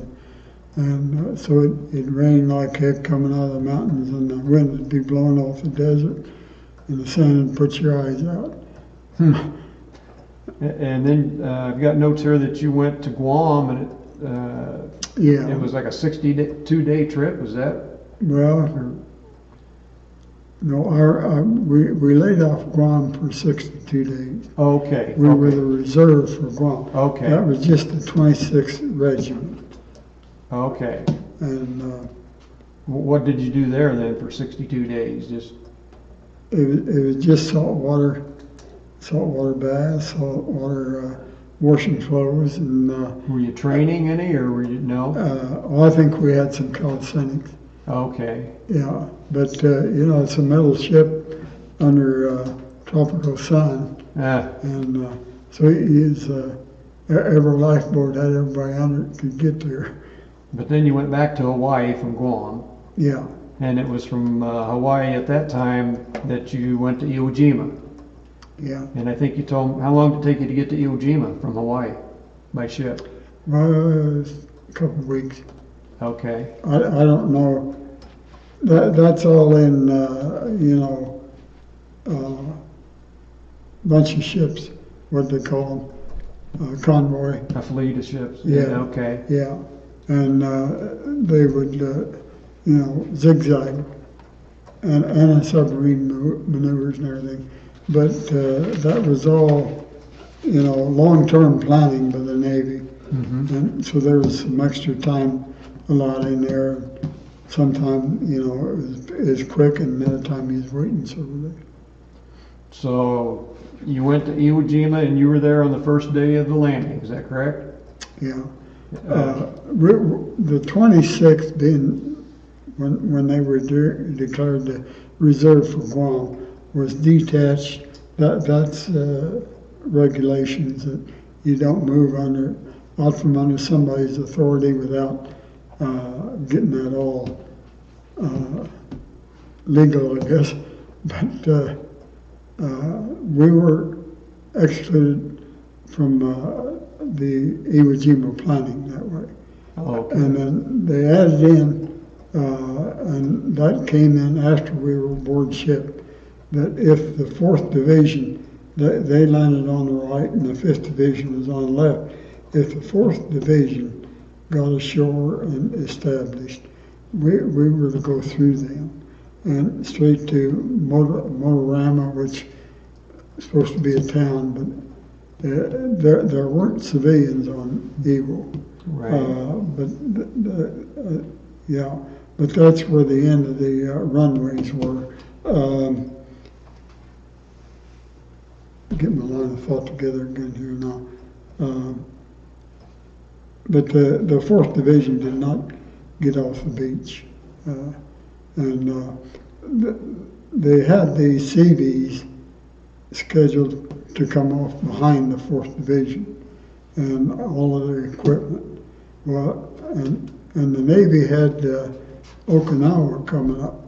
So they had a calendar on their ships to get back to the United States, load again, and get out there for Okinawa. And so I think the one thing the Navy wanted was those ships empty. Anyway, the 4th Division was bogged down here. The 5th Division, well, the 28th landed here right next to Suribachi and crossed the island. You were in the 26th? Yeah. And we landed in behind them then that afternoon. On the Green Beach, right? Yeah. But you told me that you went onto your landing boat like before daylight? Right. Because they had that plan, if we could get through the 4th Division on the beach here, we were to go in there as a spearhead into the center of the island. But otherwise, since that didn't happen, you told me you just circled out there for several hours, right? Yeah, well, it was dark when we loaded on those, and we did not land until after 2 o'clock. After 2 o'clock, and I think you said people were getting seasick, other men were. Well, I did. You did, yeah. It's the only time I ever got seasick.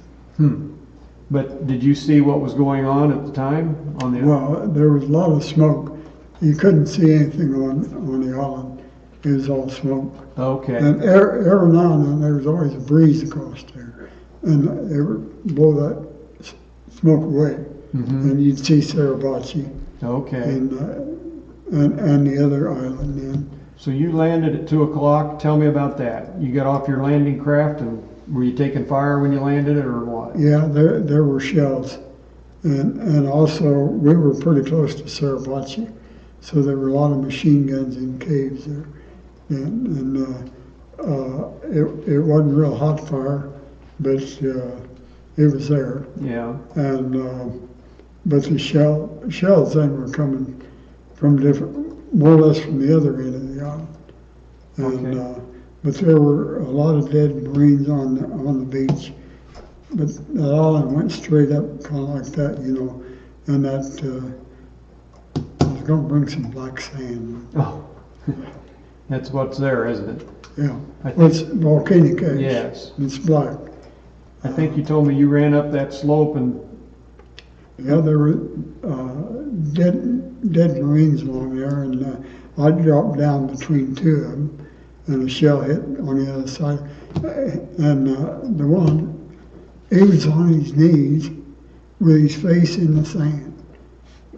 He was gone. And with that shell right next to him, hit him pretty good again. Might have protected you some. Yeah. I'd have probably got some shrapnel. And I don't know, the only thing that saved us there, that those shells coming straight down in would penetrate that sand.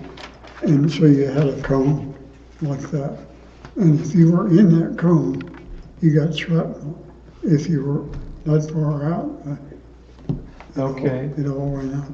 I think you told me that when you were in the thick of it up there, how often were these shells falling? Well, I don't know. I just timed it. You got a shell every minute within 20 feet of you. Oh my! It was just raining. So just luck if you got hit or didn't get hit. Yeah. And that's when I said, I was raised in the Christian church, and the second day, the first day, I thought I could see some pattern, one.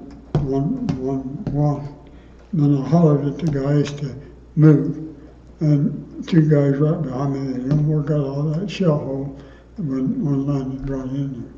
But by the second day, I decided that the Japs knew where we were, and I had the idea that if we moved one or two at a time, they wouldn't they wouldn't send big shells out.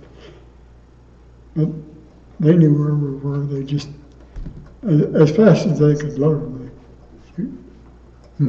And when we got into that artillery then, which would have been after day 5, day 6, we went through that gap. Those 77s were wood reels and out of Manchuria. But there was some 105s. I'm not sure about the caliber there, but along that side. And then they had a lot of 88 millimeter mortars was their standard. How about machine gun fire? Were you under that a lot? Well, yeah, they had some bigger machine guns that, and the Nambus then were like our air, well, they were really lighter than our air-cooled 30 caliber. And as they went on the jet, well, that's, we'll wait to get down the line. So I think you told me, tell them about the rolling barrage, what that was. Well, that was the United States operation.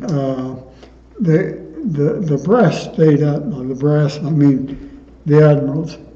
And I don't know, somebody was asking me there this morning, had a picture of General Rocky. And he was the general in charge of the 5th Division. Now, whether he came ashore or not, I don't know. I never seen the man as far as I was concerned, or not that I knew it. But I think the other, then, like the admirals and the generals, Marine generals, all stayed out aboard ship. And they reserved all the artillery then, both on the land. They had got some 105s ashore, and they're the ones that on their own then fired on Sarabachi. And when those caves would open up, they had doors on them open up. Those had sighted them through the board, and they put them right in. But the rolling barrage was... That was, what the United States did. If we, like our 90 millimeter mortars, we had a weapons outfit in the 5th Division, and they had 90 millimeter mortars and 50 caliber machine guns. That was bigger stuff than we had in the company. That was all reserved in for that rolling barrage, and that started right after daylight every morning, and lasted until 7:30. That was cut off sharp at 7:30, and then at 8:30 we were to jump off. And that's the term they used, and advance into the enemy, and that gave the Japs a half an hour to get from 100 feet under the surface to up there with us, and so they were waiting for us. Didn't make much sense, did it? And they were in caves and dug in positions, Sure. The machine guns weren't that much trouble because we could find them spot. In other words, there was enough fire on them, you'd see the direction and everything, and especially the bigger ones. Those Nambus, they could come anywhere, but they didn't operate too good out. A lot of those holes then, you had a rolling hill there and a bunch of rocks. Right down at the base of the rock, there'd be a little slot, and there's a cave behind that thing. That's where they were. That's where the snipers there, and then you had rock formations here and everything. And the problem was finding those snipers.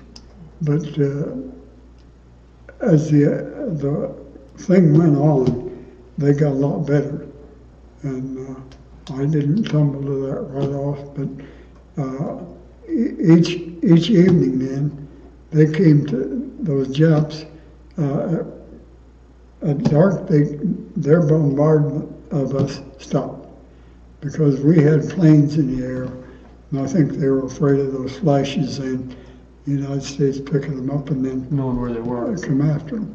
And and I think they were got to liking our ammunition. That's the first thing that they picked up, and then picking it up off the dead soldier, the dead Marines. Yeah, but like before we went through that gap, this would have been day 5.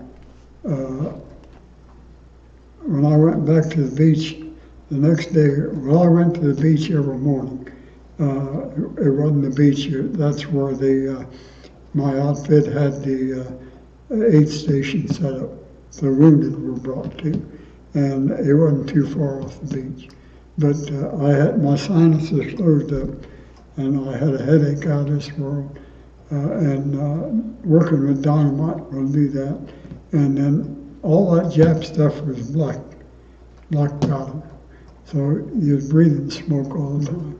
And all of that, would swell veins in my head. Mm-hmm. And I was just with a sick headache. So tell me about using your dynamite. Yeah, well,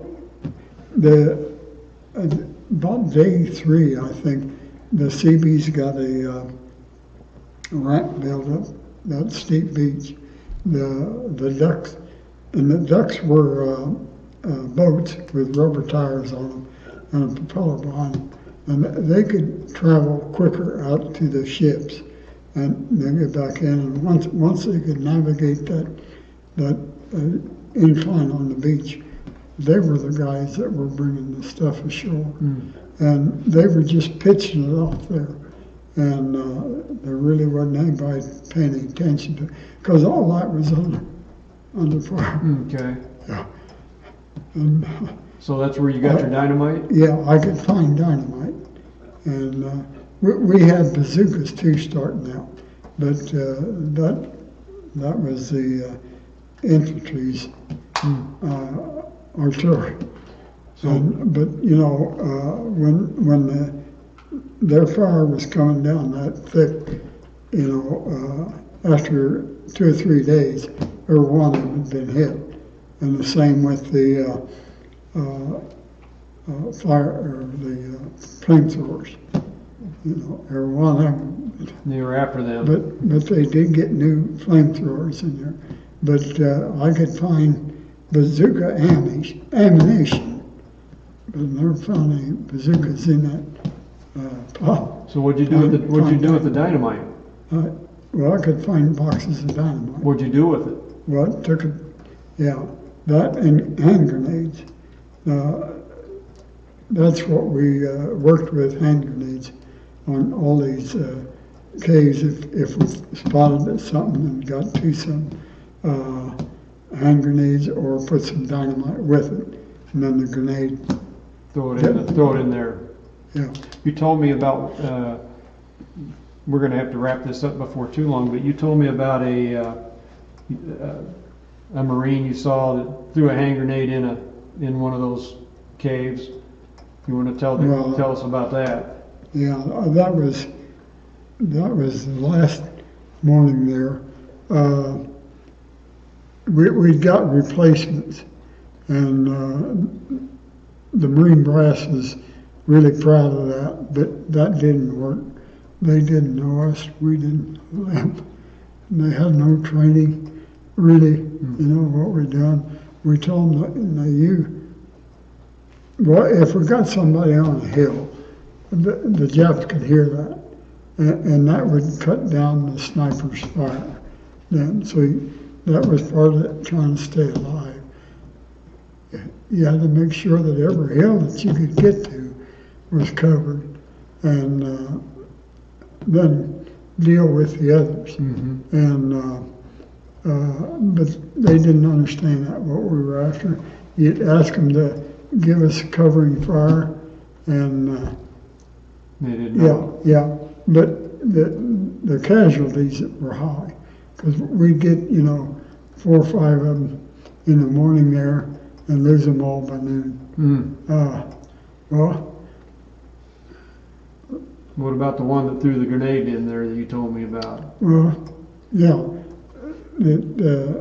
I had been down and got my pail and back, and one of those guys hollered out then. He went back, he's going to take a crap in a hole behind. And there's Japs in there. I said, well, get a grenade on him. And he didn't time it or anything. And the Jap picked it up and threw it back out and killed him.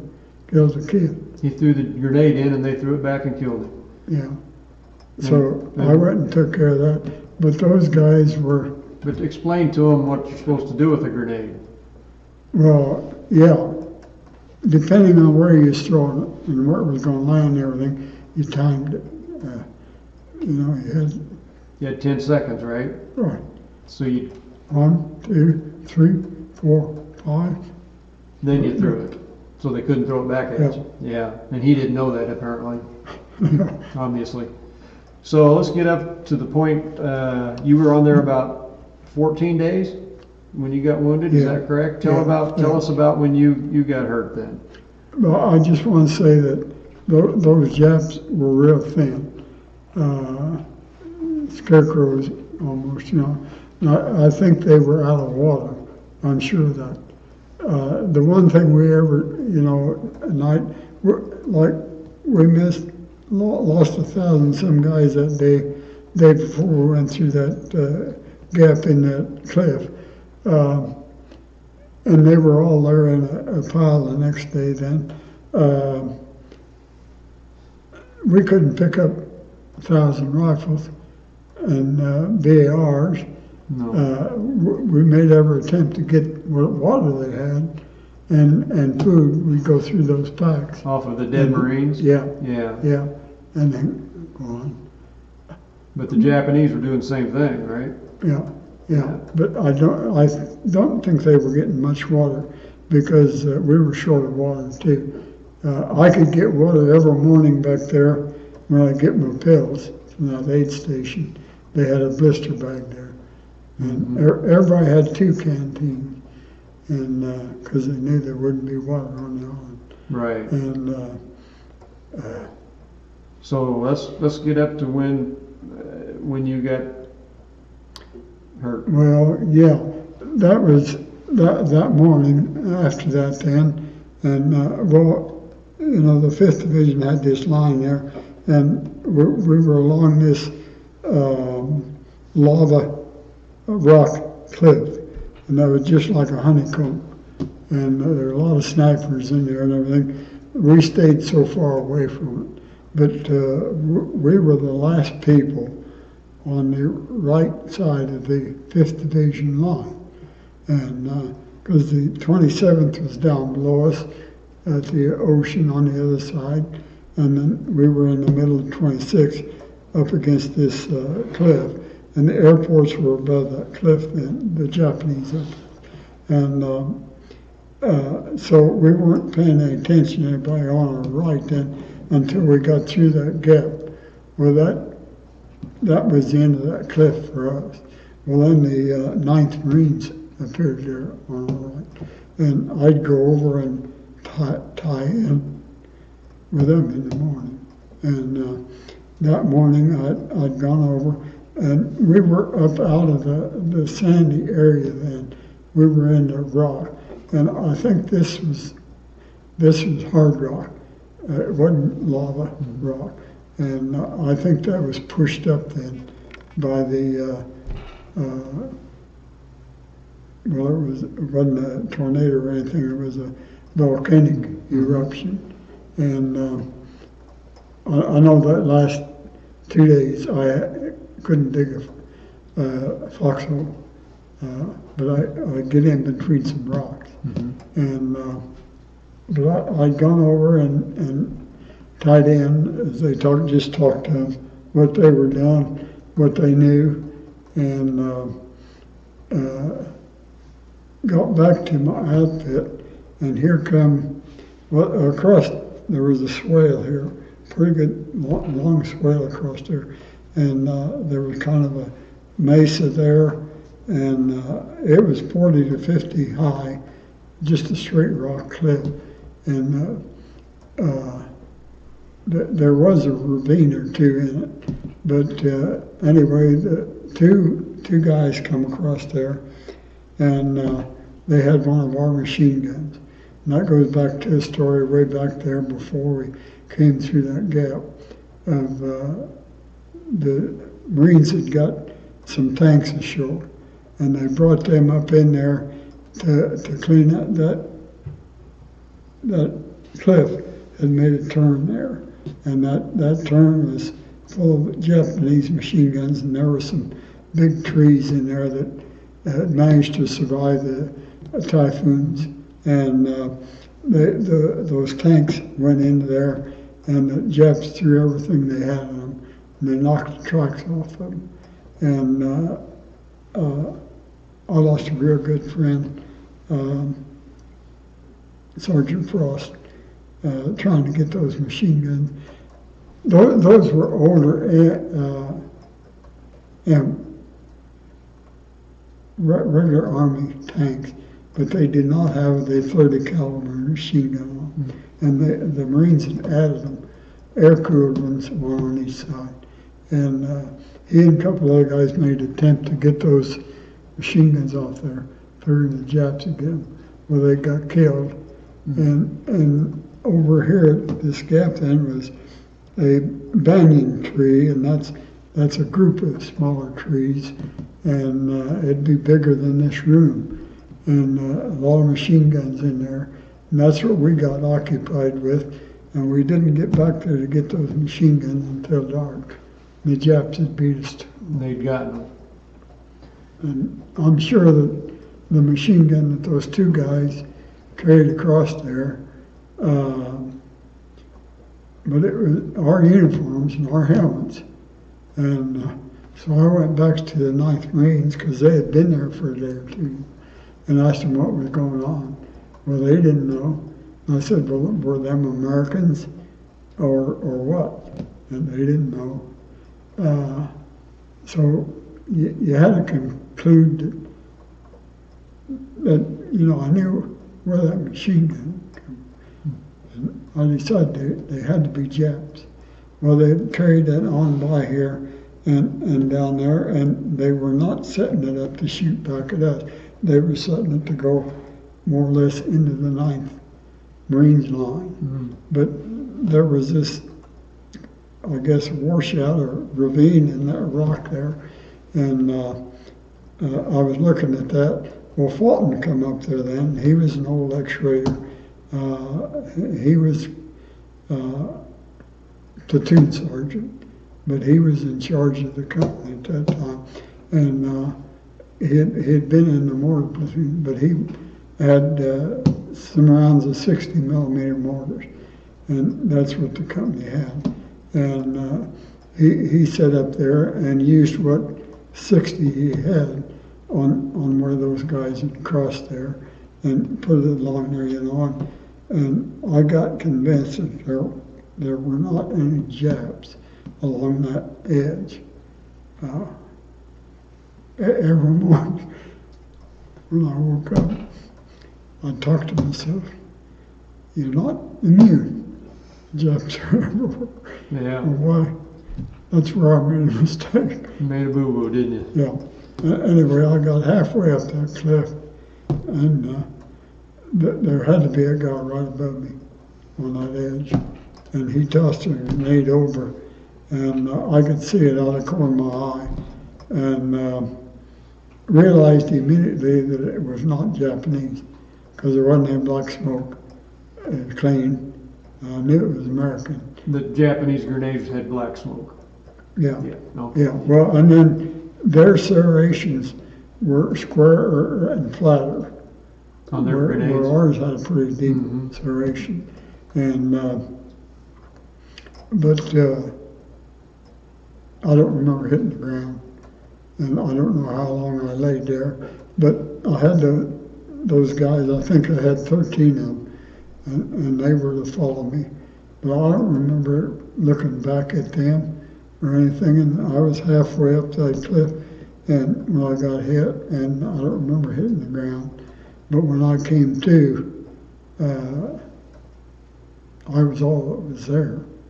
And so the one thing I didn't want was to be a basket case. You didn't want to be paralyzed, right? And I couldn't feel anything below my legs down there, you know. And it took me a while when I rolled over and everything and I thought, well, I can get up on my knees. And, or that's what I did.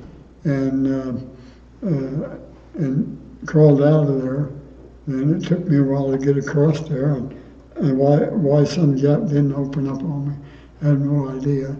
But evidently those guys had followed me down there and then got back out. And because we got down there, or I did, you know, across that open space. And but I guess all the Japs were up there. And I think there was a mess of Japs where those guys had come out of those rocks and carried that machine gun across there. But when I got back there with Fulton, the sergeant was there, and I accused him of a late round, late 60. And no, he denied it. Did some of the guys see you get hit? Because this would have been some time after this. Yeah. Did some of those other guys see you get hit? Yeah, evidently, because they left me for dead. Okay. Yeah. And I hadn't paid any attention to check whether it was or not. Right. And I might not have been even breathing, because evidently my head hit pretty hard. Okay. Yeah. But, so I want to bring up a couple of things, and then in your unit, when you went on to Iwo Jima, how many men were in your unit? well, there were 13-man squads in, where the Raiders had 10. And I think you told me, was it? yeah, the fire teams had 4 guys, and it was still three fire teams to a squad of 4 men. That made 12. And then you had a squad leader, so that made 13 men.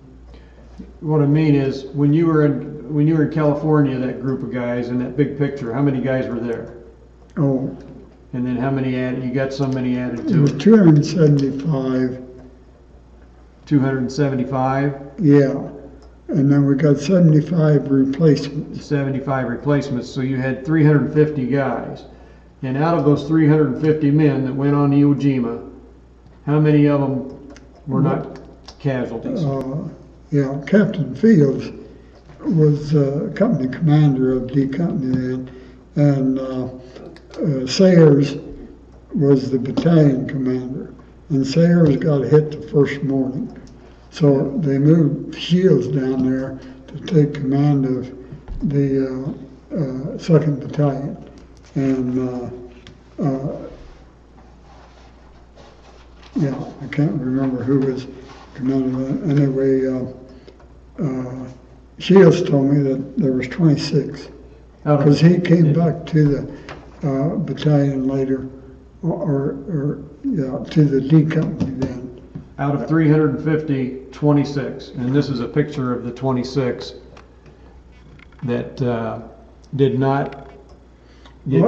Half of them had flesh wounds. And half of them had flesh wounds. They didn't get killed or didn't get wounded bad enough to be taken off the island.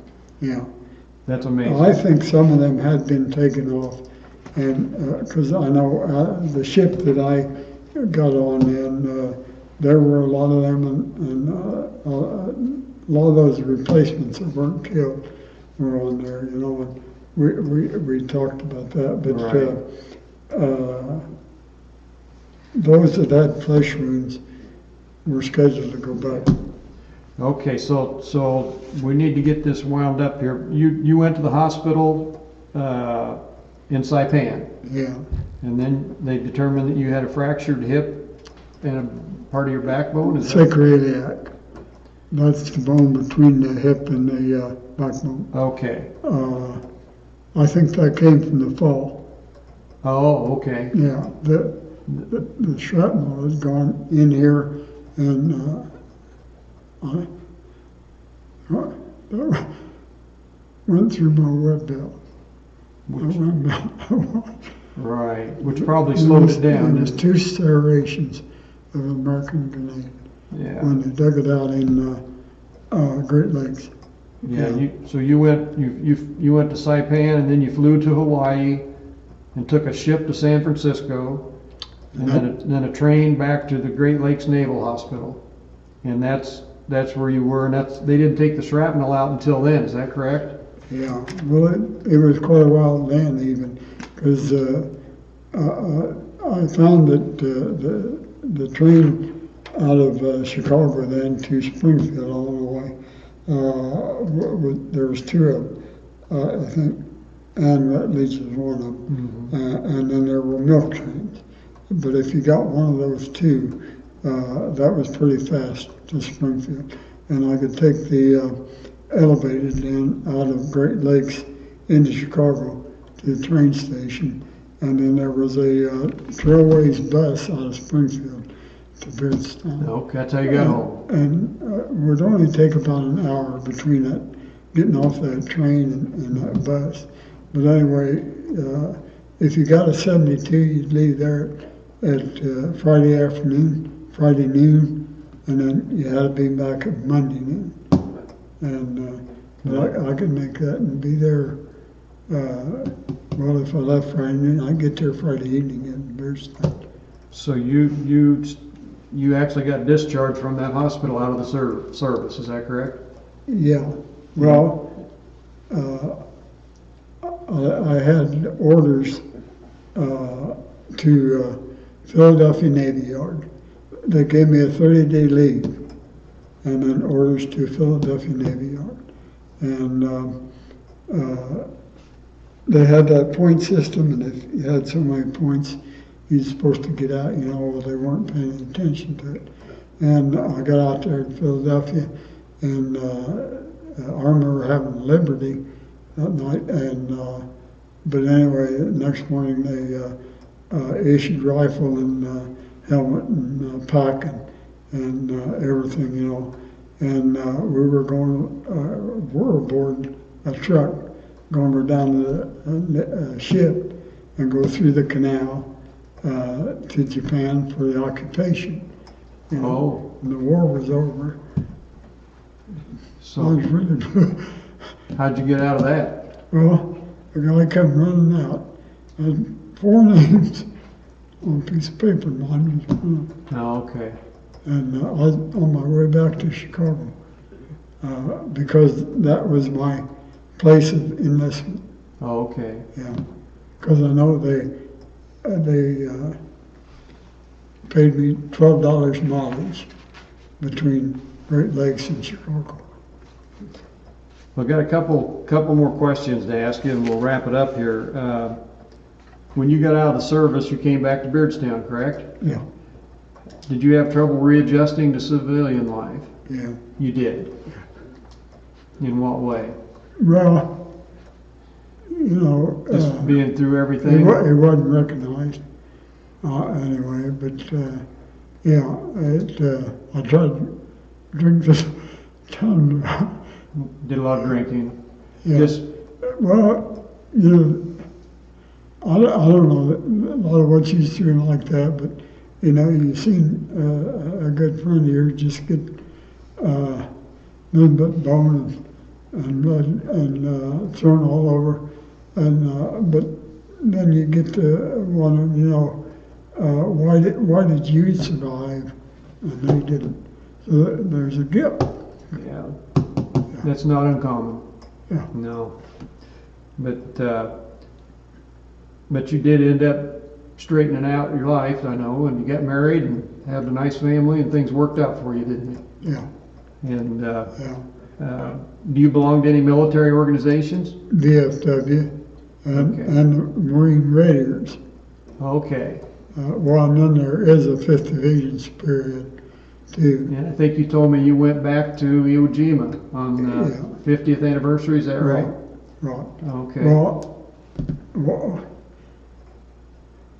I want to see where that Jap was. You wanted to see where that Jap was, but you Yeah. never got to go that far, did you? No. Okay. Well, the Japs, it had been advertised and everything that the Japs were not going to be there. There were Jap soldiers there, but the Marines then came over from Okinawa, and they had the trucks that were going to transport us around the island. Okay. But the Japanese came on their own ships then, and they had stretch limousines for them. So they were out ahead of us on everything. And like the caves, if you wanted to go in them and everything, were smoke filled with their incense. And my wife wanted to get up on Suribachi. Well, I really didn't have any desire to go up on Suribachi, but she had some flags and purpose for it. Yeah.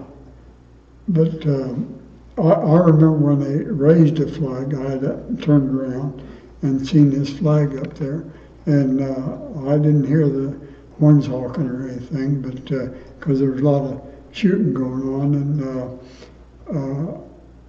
and then a little while later I turned around again and looked, and I said, "That flag's all big." There was a second flag. Yeah, okay. Yeah. You got to see that then when you were over there. Okay. Well, I appreciate you coming in and doing the interview with us, and I know it's hard on you to talk about it. Well, it really isn't. It's far enough now that what bothered you then doesn't, and things are getting dimmer. Yeah. And I don't know. I hadn't talked about it much, but some while ago, some guy from California called me, and he was writing a book about Iwo, and he called me 4 or 5 times, and we talked for a couple hours, and then I was told that he was in an auto accident. Oh. Anyway, everything just stopped. But Well, we've got your story. We've got your story preserved now, and I want to thank you for your service, for what you did for our country. Yeah. So. Well, that was our job to do. Well. And I know I've been asked several times then, did you talk a lot about why you were there? Yeah. Never thought of it. Right. Well, we appreciate what you did for us. We wouldn't have the country we did if we didn't have men like you. Well, but that's been true all the way. And, what will come in the future, I don't know. Yeah, we'll just have to hold our breath. As divided, but I guess we've been divided politically before. Sure. And, but what will happen with our big population areas? It won't be the same. No. If we go to war next time. No. But I think Middle America will respond. Yeah. Yeah. Well, Yeah. like I said, we appreciate what you did, and appreciate you telling us your story. Yeah. I'll get all your things here.